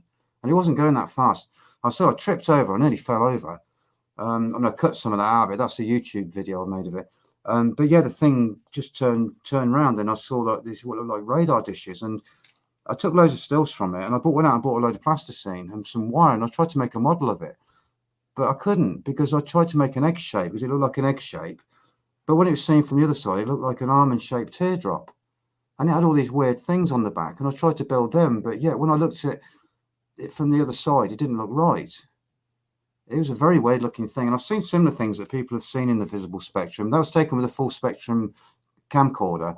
So it's seeing infrared, ultraviolet, and the visible light spectrum, because that's all I had. But so it was visible. But I'd seen it all afternoon. I'd seen it going around in a massive circle, which is probably about a mile wide, and it was like it was observing me. Or this Cloudbuster I was using or something attracted it. Ah, okay. And you know, members of the public wouldn't have seen that. I mean, you could only just about see it with the visible eye. It just looked like a small dark thing. Couldn't make out anything. And when I zoomed in and saw what it was, I nearly had a heart attack. Bloody hell. I thought it was some super duper secret thing I'd filmed. And then when I put it on YouTube, I started thinking, oh my God, you know, perhaps I've just kind of shown the world this new advanced thing that they've got out there. I was getting really paranoid. Well, I've heard other people talking about little like spherical craft like this, and I've also had abductees that I've interviewed in the past that have talked about where I think I told you yesterday about waking up with something very similar to that floating in the corner of the room. Yeah, right. They described it as a camera, like a floating camera. Who knows what that is? I mean, it's just yet another bizarre thing that you've managed to capture. Yeah. But you know, as you said, most people wouldn't see that because most people have got their head down looking at the phone these days. Well, yeah, even if you were looking at the sky, all you'd see was a very dark thing. It's very hard to see. Can you notice the light flicker it now and then, or is it just me? My camera, just getting this thing recently where the light keeps flickering. Weird things start happening, and I keep seeing it flickering on the screen here. I don't know whether you can see it flickering. Yeah, it could be the camera, and it could be what kind of bulb is that you're using?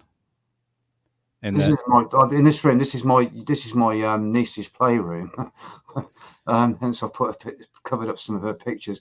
I don't know, to be quite honest with you. This is my sister's computer room and stroke niece's playroom. Well, she's left home now, but she's pretty much left it as it was. So I can't get internet after about 7 o'clock at night because I have to put it through the plugs and plug in and get it. And it's such a big house, my sister's, it has to go through all the circuits, and then because the wireless won't reach where I am in my flat. So yeah, that's that's what. what I use here. The D-Link plug type things. Yeah. So I don't know, but we are getting a few weird things. I don't know. It might, but it just seems to happen at weird times. But I keep noticing it flashing. But because these things, they can affect electricity and stuff. Some of these entities, they use it to manifest and to do things. Yeah, Lorraine, have I got? Can you put another question on for us, please? Can Nick speak on unmarked helicopter activity with his Cloudbuster and any UFO activity? Yeah, you told me about this, didn't you, yesterday? Yeah, okay. Well, I can't go into too many details. I have had hassle like that. Yeah, I was using the crank. I was outside using the Cloudbuster, and a friend of mine rang me up, and he said a couple of things which probably weren't the best things to say online on the phone. He was talking about etheric energy, about Cloudbusters, and about the work of Dr. Reich, and he mentioned a few things which I don't really want to say again, but they were considered, I suppose, quite sort of dangerous. And I think it started a process off on the phone, which basically had somebody took it up, and they sent a helicopter out, basically a huge helicopter, Sea King, and it came right over the house, and it came down about 100 foot above the house and hovered in the air. And then it started going round and round as if they were measuring radiation levels. And I looked up and saw like the guys in there, and then they just started hovering there. All the neighbours were coming out, and they just sat there looking at me. And it's the lowest I've ever seen a Sea King in my whole life. And I've had things like that, yeah. And I've been out in the garden, and I've had other helicopters and stuff. So it does happen, but it's only happened a couple of times with me, really. But it's quite unnerving. But there's a photograph in my book, in my Quest of Invisibles book, where it was happening. A helicopter came over, and I took a photo of the helicopter, and there's a UFO in the same photograph. That's on one of the. That's in my book, Quest for the Invisibles. You'll see it's a really weird UFO, and then you can see the police helicopter. But I actually took photos of the police helicopter. I took about 3, and in one there's a huge UFO right next to it, a really weird shaped, perhaps biological UFO or a craft. I'm not sure what it is. But yeah, I tend not to get out too much and do things that might provoke things, because there's an airfield not far from here, and I think perhaps these things show up on their radar, and they can see on the radar where these things are manifesting, coming. So yeah, I think that's highly likely, actually. Yeah, because it's not far from here, the airfield, so they can soon send a helicopter over. But I have been followed. I've had a few problems like that, but I don't like getting into it too much, because I don't want to antagonise these people, because it can make your life quite hard for you.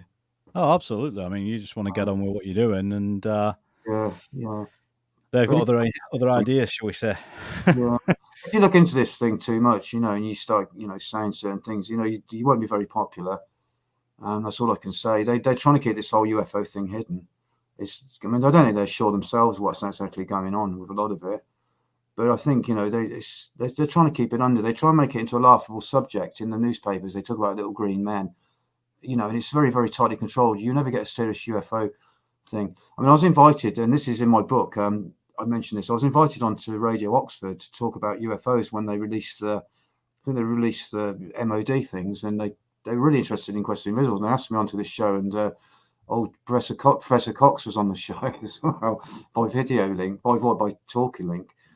And they said to him, "What do you think of this guy Nick?" Then, and he says, "Oh, you've either got the guy who's going to change the course of human history, or someone else. I'll leave it to you to work out." And there's a video of that actually on my YouTube channel. I've got the video of him, the recording actually on a video of him saying that. Yeah, that sounds like Brian Cox, though, doesn't it? Yeah. I mean, I've got nothing against people personally. People say what they do. I don't care. I don't mind people who don't believe in any of this stuff. It doesn't bother me. The book's there, and I've claimed I've got this stuff, and I'm showing. If people don't believe it, it doesn't bother me. Fine. But I say to people, get out there and film for yourself, and see if you can capture your own kind of stuff. So Ian's asking Nick, has Nick heard of Richard Lenny's work capturing UFOs using night vision goggles? No. Are you aware of Richard Lenny? No, I've heard of other people using them, but no, I haven't heard of him. No. Was he UK based? Is he or something? I think he's UK based. I think he appeared on Paul Sinclair's show, Truth Proof. I think, if that's the guy. I don't know whether Paul's still in the chat. Hi, Paul. I think he did appear on Paul's show, but I haven't actually seen. I heard him talking about the stuff. I never actually saw any of the the images that he might have captured. No, well, yeah, what are you using? Sorry, night sight goggles. Yeah. Yeah, well, it's interesting. That thing that I was talking about on Skinwalker Ranch, if people are familiar with that ranch in Utah, where the Skinwalker's been showed up. Well, some people were up on one of these messes and they were looking down on, I think it was the old homestead. And the people on the floor in the old homestead, they saw just like a dull yellow orb near one of the buildings. Yet the people who were looking at it through the night sight saw an orb turn actually into a tunnel, and a creature come through on its elbows and on all fours, elbowed its way through this tunnel, and then basically stood up and jumped out. And it was like an 8-foot tall creature with no neck, probably one of those dog men or something strange like that. And it just walked off into the night. And they've filmed portals, opening up, and it had a different sky on the other side. And they've seen, craft coming out from it and stuff. So this thing on Skinwalkers, this was videoed, was it? I don't know. Basically, I think one of the it was witnessed by 3 people. And I think they wrote a paper called "The Optical Nature of Wormholes," I believe. But I haven't actually seen that footage. But these are all PhD people that were on there. I think it was when Bigelow took over the place, and he had people around there 24 hours filming things and having experiences. But these 2 guys that were using the infrared, they actually saw that. Yeah, I mean, that's about all I know about it from watching the series and, talking to odd people. But I haven't actually seen the footage of this, but I don't know if they recorded it or they just saw it with the night vision equipment. They probably just saw it. I don't know if they're necessarily recording with night vision, but night vision gives you that extra bit. I mean, some of it goes beyond, the near infrared, which I use, and into the far infrared, a lot further out. You can see it. You get the heat sensing type things. Yeah, I mean, we already. I mean, a bunch of, since I got into this cryptid type of stuff research, along with the UFO stuff as well. I mean, this night vision stuff, and even down to the thermal stuff, it's absolutely essential. Yeah. I mean, I just use equipment I've got. I mean, there's so many things I'd like to get, or perhaps could get, but I think you just got to get something that's suitable for you, and you can't be putting your mind out to. You got to kind of not get too much equipment, otherwise it takes away your focus. You talked about that yesterday. But you've got to be careful with that focus, right? Yeah, well, this is the thing. I mean, I barely left the house for 20 years. Perhaps 20 years, perhaps 15 years, perhaps. I've barely been out at all. All I've done is quest for the invisibles, and it can take over your life, and it can send you crazy because it becomes your primal focus, and it becomes what you are, and it becomes your reality when you live it. So therefore, everything that you capture on camera and all these weird things that happen, that is your reality. And it's, you need to try and step away from it sometimes. Otherwise, you don't have, when you have things happening in your actual house, your room as well, that makes it even worse because you haven't got that escape from it in any way at all.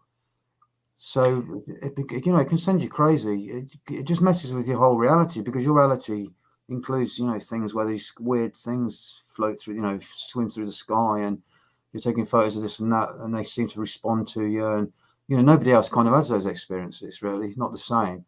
So you tend to feel like you don't fit in anymore, in a sense, because most of the people you pass on the street probably don't even believe in this stuff, or probably wouldn't believe it anyway, unless they saw it.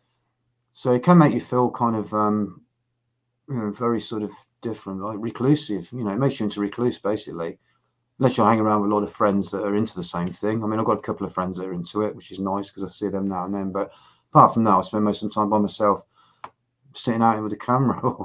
Obviously, I do a bit of dog walking. But even when I'm dog walking, I've got a Geiger counter in one hand and an infrared camera around my neck. I'm always on the case. Well, you're right. I mean, these subjects, not whatever it might be, anything alternative, it does tend to take over your life. And as you said, the more of it that the more people and the more of it you surround yourself with, the more you separate yourself. There are different realities, out there in the mainstream. That I look at that and I just think that is what I describe as the madhouse, isn't it? Oh, definitely, yeah. Well, the thing is, I mean, if I went to a psychiatrist and told them about the things that I've experienced, they'd probably, put me in the madhouse, but I've got photographic proof of it. But Yeah, well, that's one thing you've got. Yeah. I'm convinced that things like schizophrenia and that are actual entities that are entering, trying to get in other people's bodies. Yeah, no, I think you're absolutely right. There's a guy that I'm getting on the show hopefully in a few weeks that talks about that. He researches that. He worked in psychiatric homes in the States for about 25 years. Yeah. And he firmly believes that the voices are real. That this is not Oh, yeah, schizophrenia. yeah. It's not a chemical imbalance and not all that business. They've No, never no, proven it's a chemical imbalance. Yeah, yeah. It's something much more sinister Yeah, in some cases. yeah, that's definitely true. Yeah, and the more and more you're inviting them. I mean, those pictures that I captured in the greenhouse. I mean, they were appearing for me. They were looking straight at me. These entities, and the dogs sensed it. The dogs woofed. The Geiger counter went off, and I got a feeling of dread all at the same time as I took the photograph. And I'll tell you something else which I don't really talk about. The first photograph I took, it looked like a ghost-like image of a guy holding a lantern, right? Now, about a week later, when I took the next one, as soon as I walked past the greenhouse, I heard the buzz go off. And in my mind, I said to myself, I don't really see myself as a ghost hunter. I'm more into, photographing extraterrestrial craft or entities. And lo and behold, the next entity looked like an ET. Yeah. And that's on the website, those pictures. So yeah, you're right. I actually wish I'd have got those images downloaded those ones the because they're next one, fascinating. the next image, it looked like there was two snarling skulls with teeth, and then in front of it was some kind of entity, really dark, and it had like a cat-like creature on its. It was holding up a spade or something to the greenhouse window like that, and it had a cat with pointed ears. And it looked like it had horns, and it's so dark that the only reason you see it is because the area around the outside of it is lit up slightly by the flash, of which the infrared filter only sees a small part. But those are, so I've done a video called Invisible Entities, which is on my YouTube channel.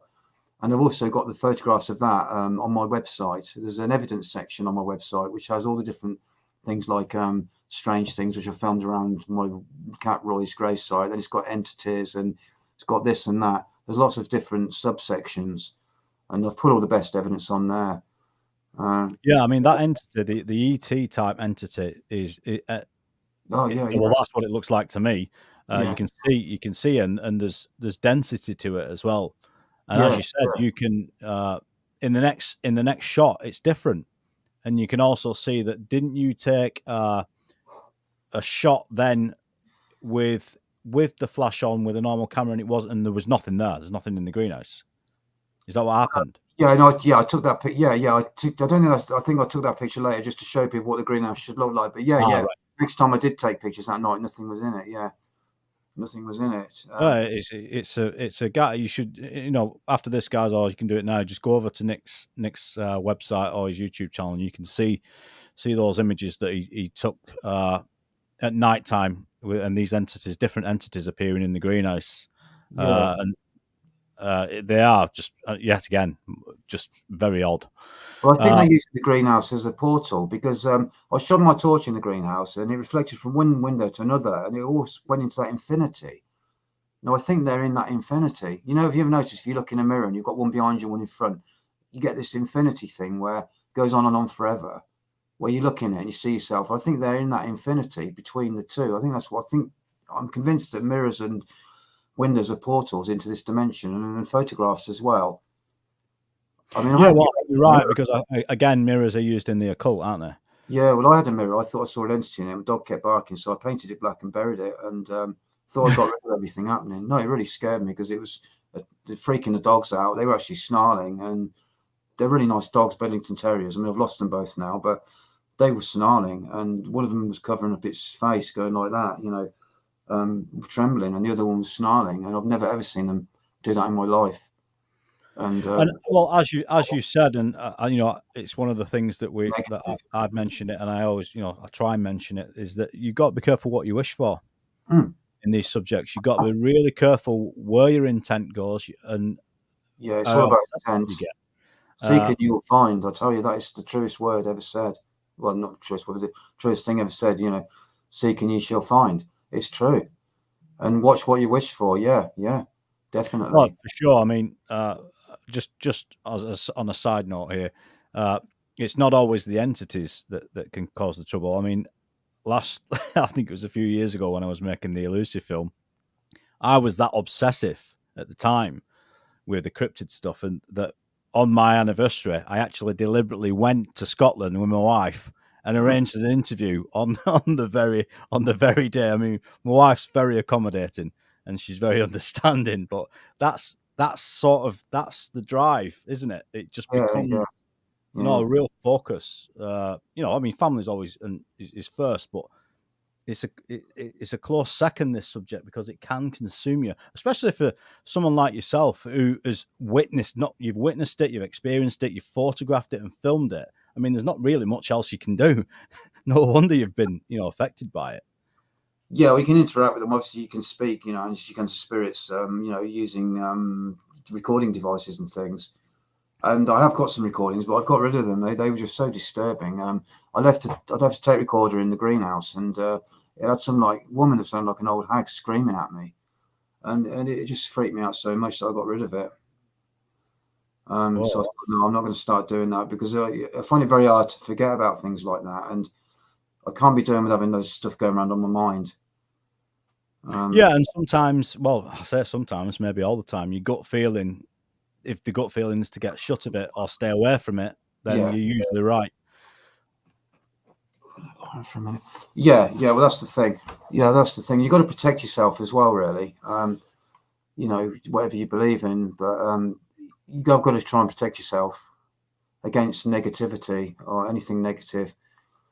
Because once you attract these kind of things into your life, they're always going to be there. Because you're not going to know what they are or how to get rid of them. Because you suppose if it's a ghost, it's a straightforward spirit ghost, find out the reason they're there and perhaps get rid of them. But when you're talking about interdimensional entities, and you're perhaps making opening up portals to them and stuff, and allowing them to come in. Yeah, so this is Paul Sinclair. Hi, Paul. Does Nick think that the feelings of being watched are specifically directed at him by the intelligence so that he will take the pictures, or has he always been perceptive to the changes around? No, I've always been very sensitive to where I've sort of felt danger. But no, I think it's almost like a message for me to take the photograph. It's almost like I'm being made to take the photograph in a way, or that's what it feels like. But I haven't always, obviously I've only been doing this for 12 years, but I've always been perceptive to feelings of danger and things. Some things where I thought, I was working in a foundry once, and I was meant to be lifting up molten metal with somebody. It was pouring out of the furnace. And all of a sudden I just got this vision of the pot breaking, and I stepped back, and the foreman says, "What the hell did you step back for?" And then the pot broke and metal went everywhere.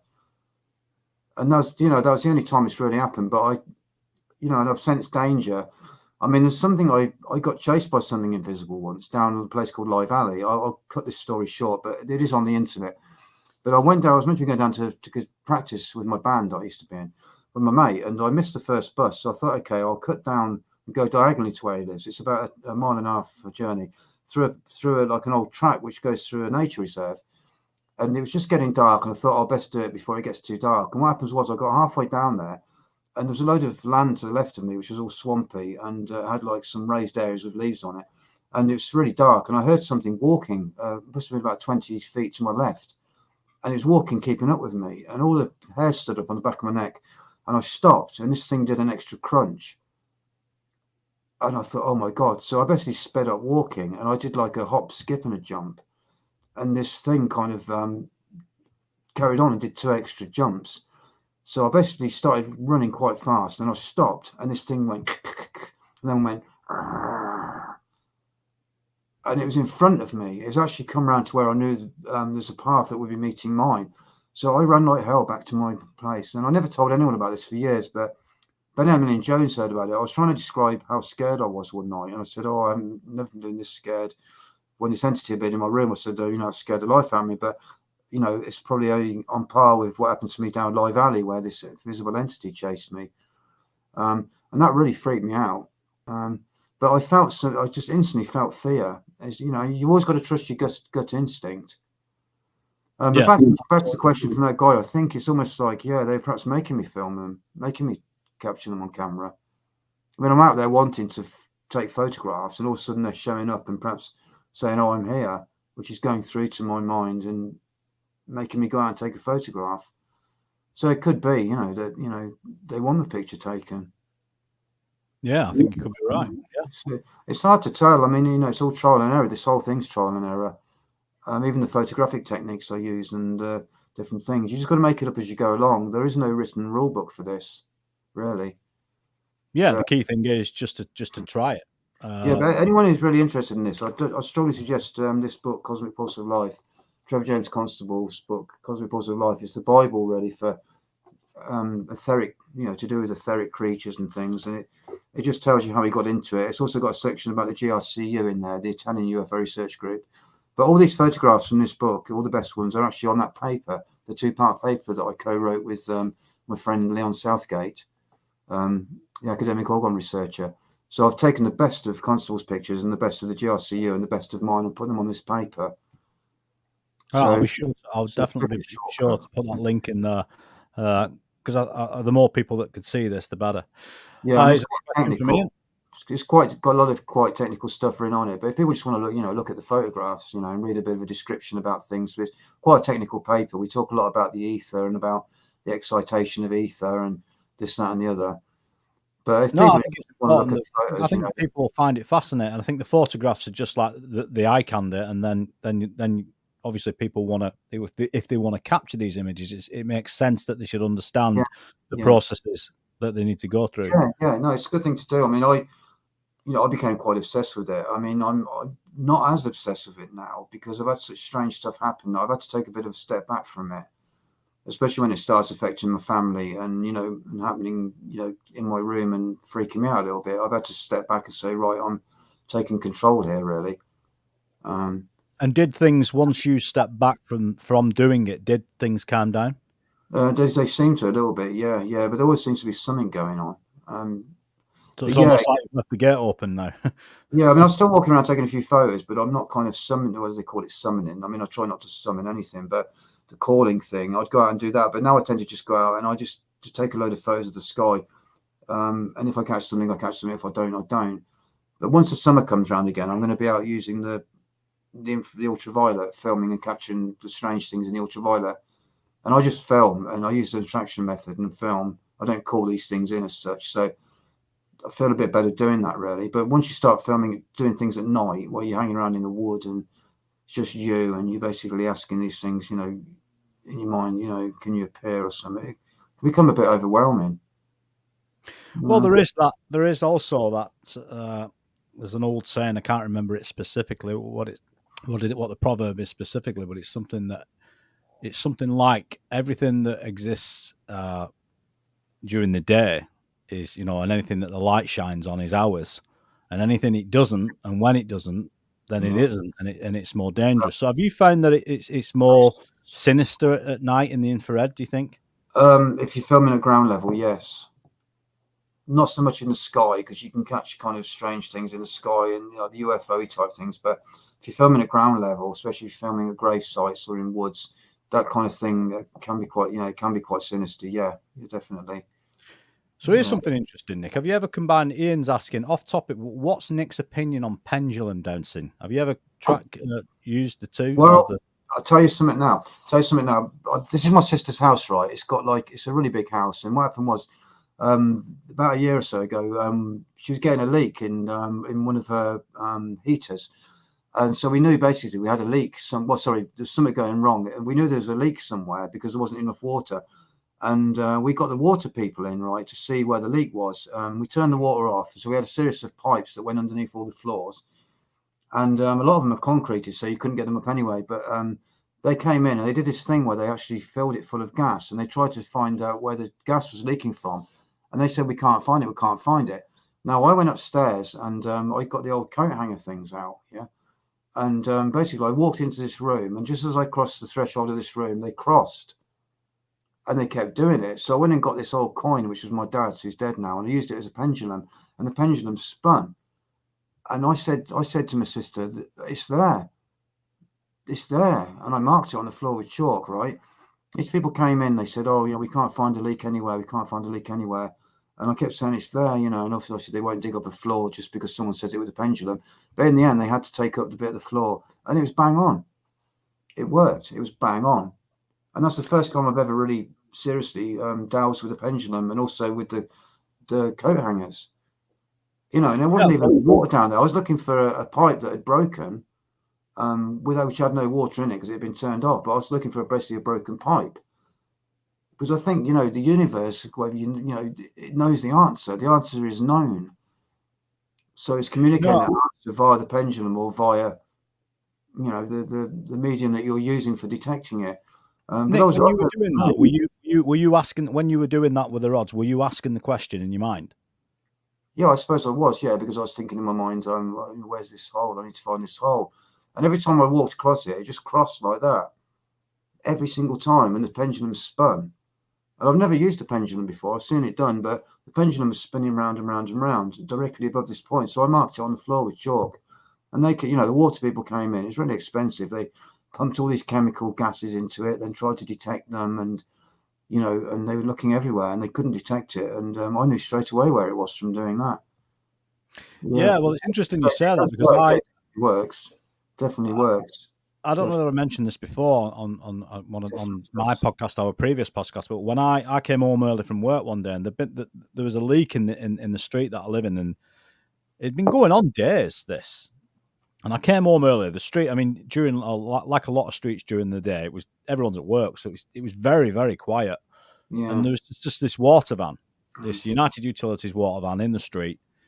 So I'm walking towards the house. And this guy appears from United Utilities with these rods in his hand. Yeah, they still use them. Yeah. He sees me and absolutely panics. He sees me, the rods, he sort of puts them behind his back and just walks and jumps into the car. They still use them. They still use them. Farmers do as well. But I was a bit surprised. I saw a program on telly and it said that they still use them. The water people still use them to do divining. It's an ancient thing. You can use, bits of branch.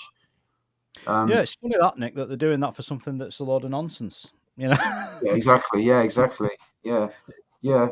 I mean, I was over the moon. I was over the moon because a lot of my sister's floors are concrete, and if there was a leak under there, you'd never get it up. But this is actually a floating floor because I used to have an old river running through it.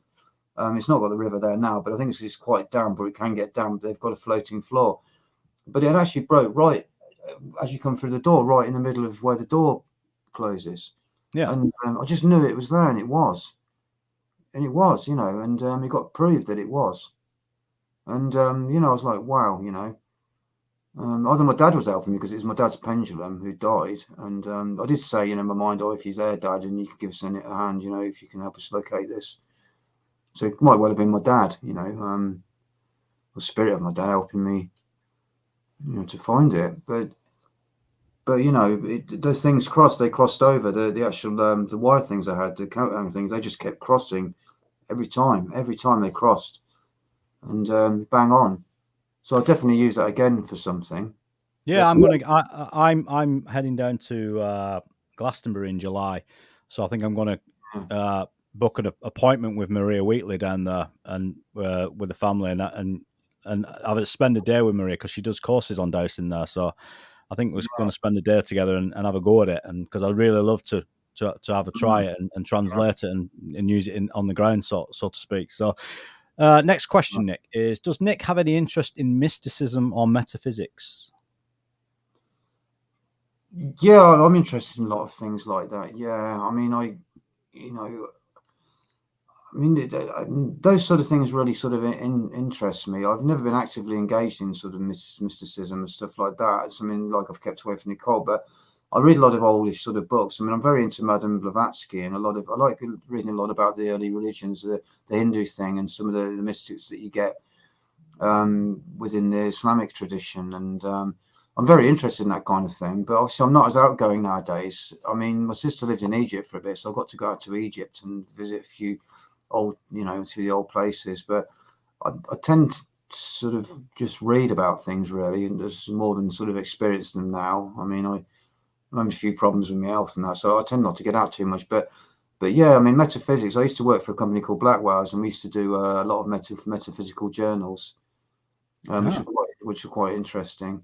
Yeah, I mean, I tend not to read too much, to be quite honest with you. I'm not a massive reader. I mean, my eyesight was brilliant until I started Quest of Invisible. So as soon as I wrote my book, I had to start wearing glasses now because I suddenly got short-sighted.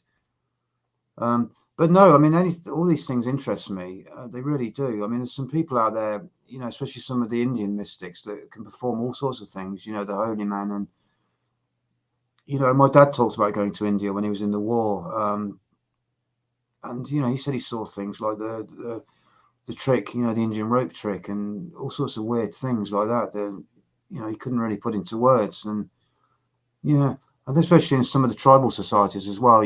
Some of the shamans, they're a lot more in touch with a lot of these things. Yeah, for sure, and that sort of knowledge is being ousted and removed as every day goes by. They're trying to get rid of that ancient knowledge, aren't they, and just remove it completely. Yeah.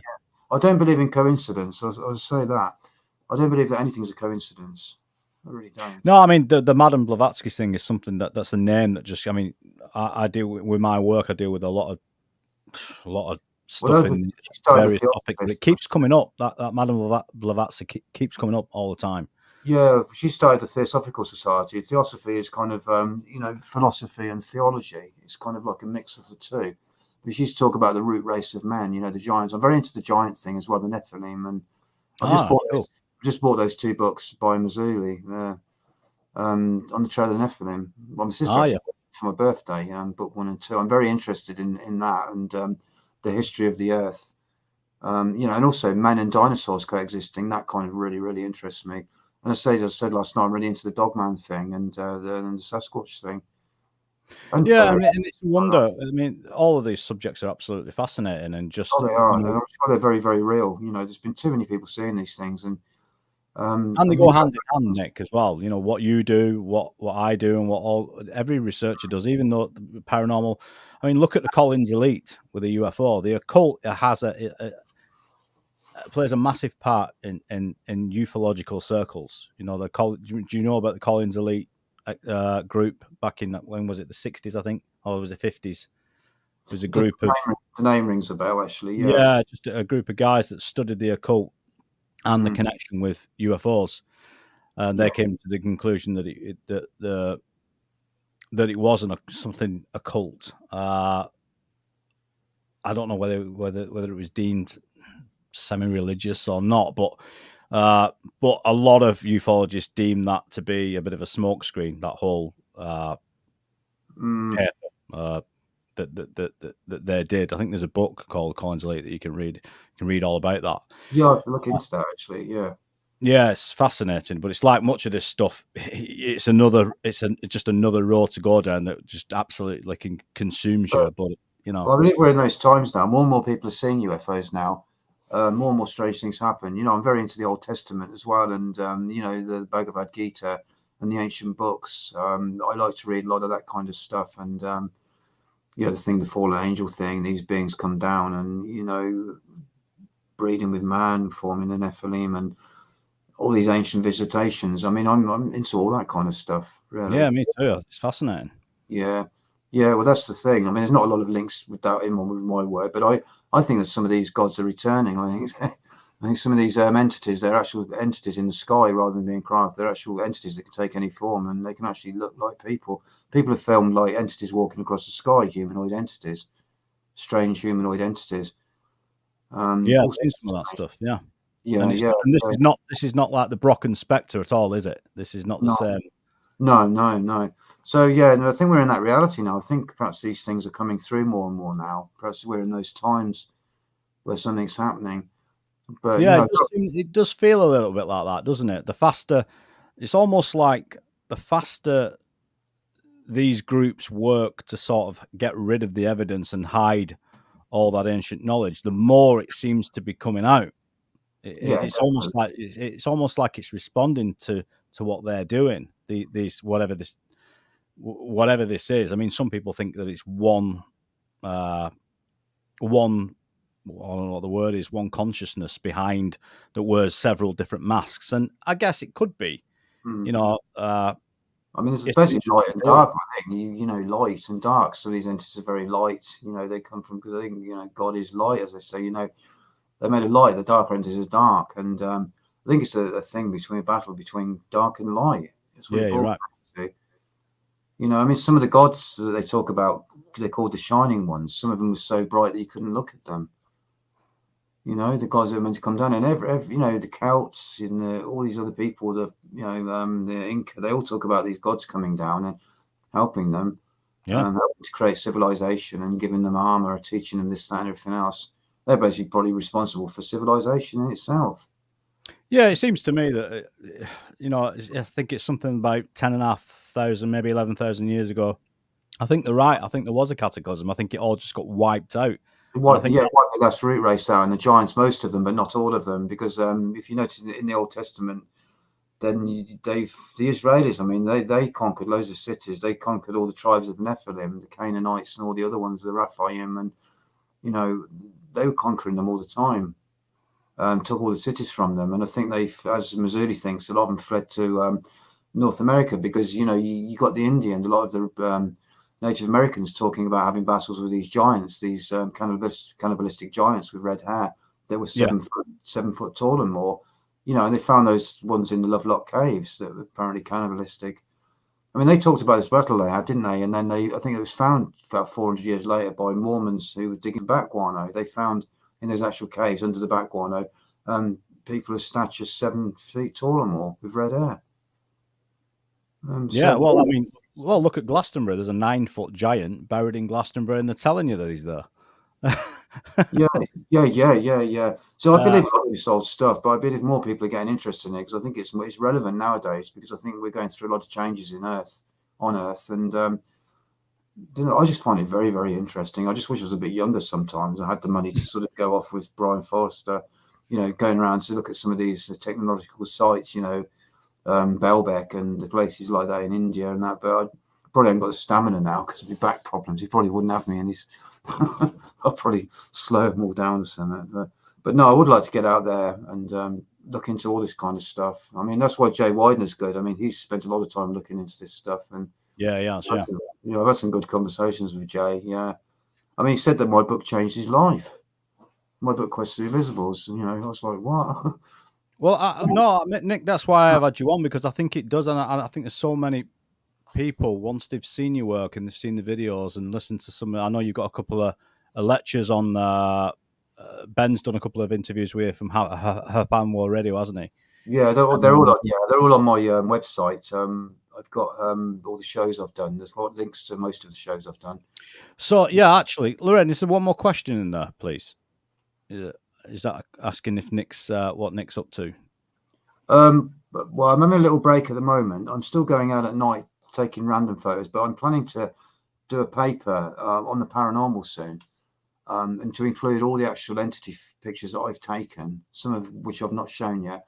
I'm going to combine it with my friend Leon Southgate. We're going to do a series of experiments where he's going to try and kind of create this portal-like environment.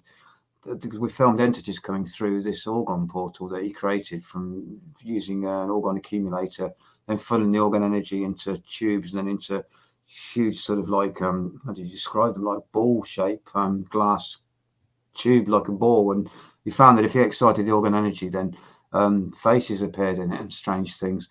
So we're doing a series of experiments coming up this year, and we're going to include all the photographs I've taken of various entities, and going to put all the details about how they were photographed and all the scientific data that came with them, the Geiger counter readings and this, that, and everything else.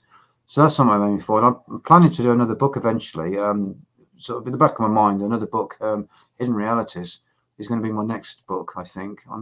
It's a continuation. Quest of Invisibles, my book, that covers my work from 2010 to late summer 2015. But obviously since 2015, I've been busy at it. So, this is Nick. Yeah.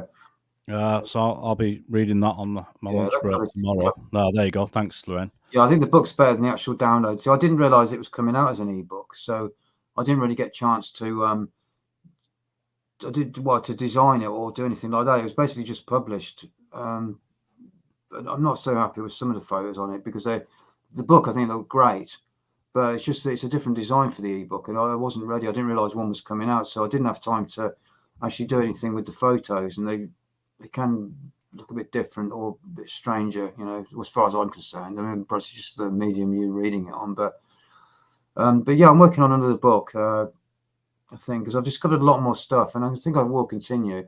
But you have to have a bit of a break from this sometimes, to get, you know, you've got to have a breather from it. Otherwise, you lose yourself in it, and it becomes everything, and you can't relate to anyone around you, even your family. You're just in this total, you know, strange kind of mindset, should I say? And Well, you it's know, all you think about, isn't it? yeah, it becomes you. Yeah, I mean, you know, you live it basically. You live it, and it becomes a bit intense. I mean, I've lived it for the last 12 years, and it's come to the point now where I'm going to sort of say, hang on a minute, you know, I need to kind of, who am I? You know, almost, you know, I need to kind of regroup in a sense. And, you know, so I'm thinking of trying to get more information out to people, like, you know, obviously doing these shows and writing another paper. I think it's important to, rather than just keep taking photos and pushing it out there, to actually get it on formal documents that can be, you know, put out there via websites and things. No, I think you're right. So documented. Uh, I strive for better and better stuff, you know, and I will, you know, I will capture better. But there's more weirder stuff out there, and I will capture it.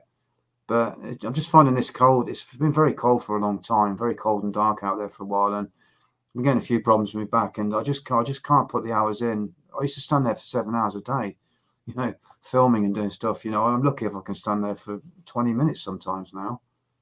So I'm going to try. well, spring's on the way, Nick. Don't worry.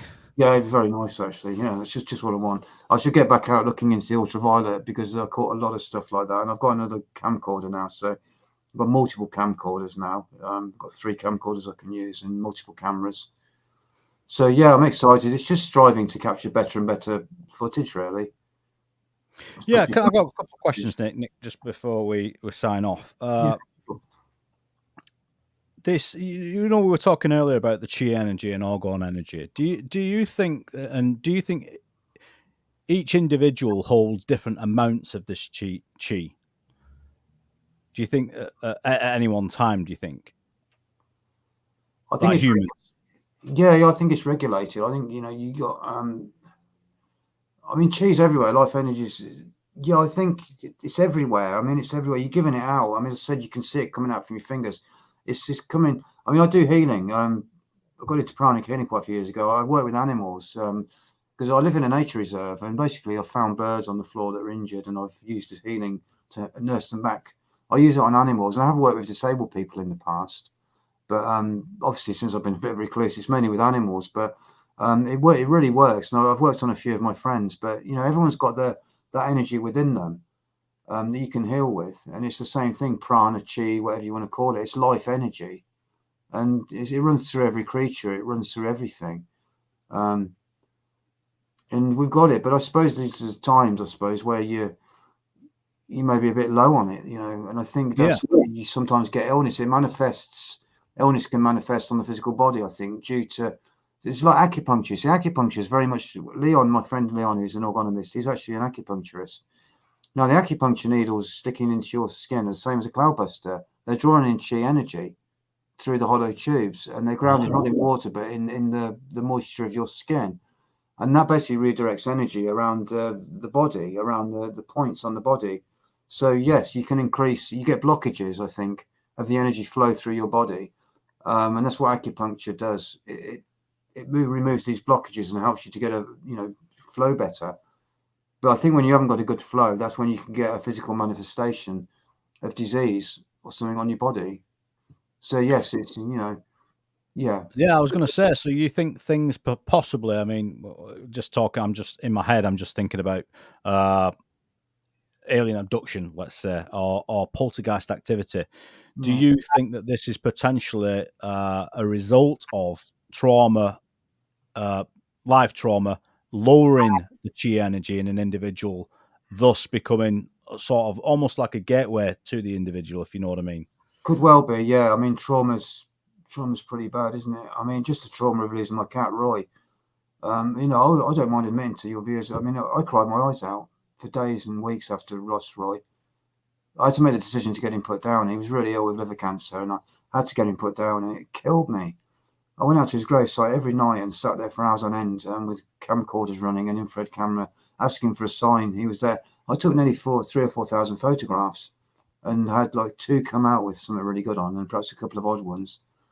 But yeah, your emotional state definitely affects, and I suppose you get these entities, I think, that take negativity. I think in the case of people like drug addicts that have that unhappiness, I think some of these entities feed on that despair, and they feed on anger, and they latch onto people, and they feed on it. They try and keep you in that situation so that they can feed that negative energy to themselves. And the same obviously goes for good as well. But I think there's certain things, that these entities like you to be in that state.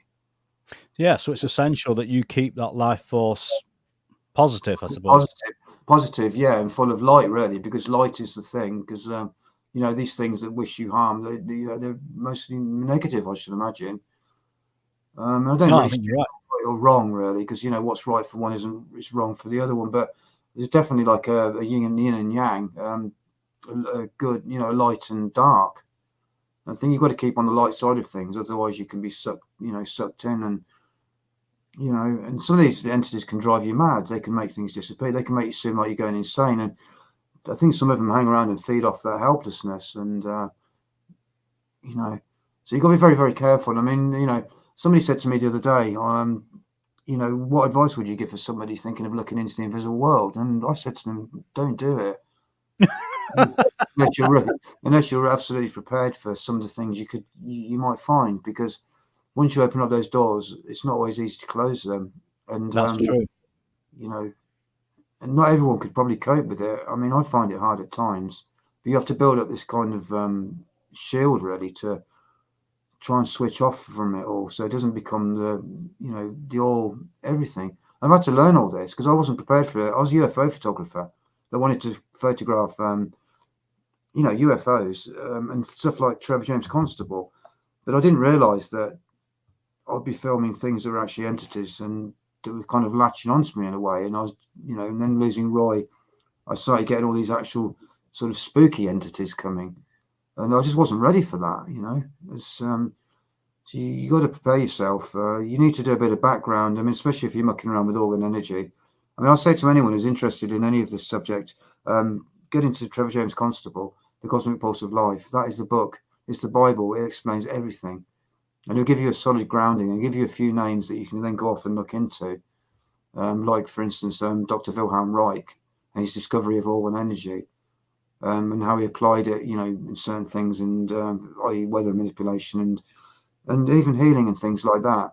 Because when you're doing healing with your hands, you're using that energy as well. Using the hand, it's coming through the chakra, the spinning chakra points on your body. And so, people use this energy for lots of positive things, and it can be used for negative things as well.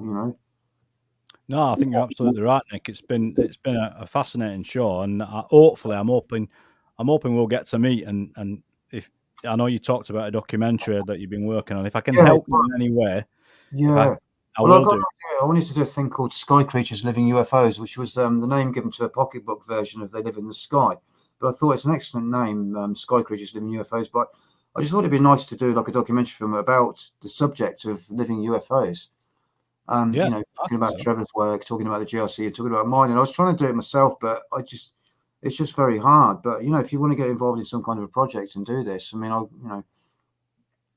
we could talk about that. But I'd love to meet. Where about you? From Yorkshire? Are you living in Yorkshire or something? No, I'm from Lancashire. Yeah. Lancashire. Yeah, I know Rottenstall actually. yeah, not too far from there. I'm in Bolton. You Bolton, yeah. I'm in Oxford, but I mean, I'm not that Ben's from Oxford, isn't he? Pardon? Ben, yeah. You're always welcome if you ever want to come to my research area to spend some time here with me, and there's no problem at all. You're more than welcome. Ah, cool. Yeah, well, hopefully we'll arrange something when the weather's a bit warmer. We'll get some nice. I mean, you guys get better weather down there anyway. It's like bloody North Pole up here. Originally near Coventry, but it's a bit greyer up there. It's grim up north, they say. But yeah, and they're not wrong. No, definitely. Nick, just before you go, where can people find you? So what's your web address? www.questfortheinvisibles at .co.uk. That's it. Yeah.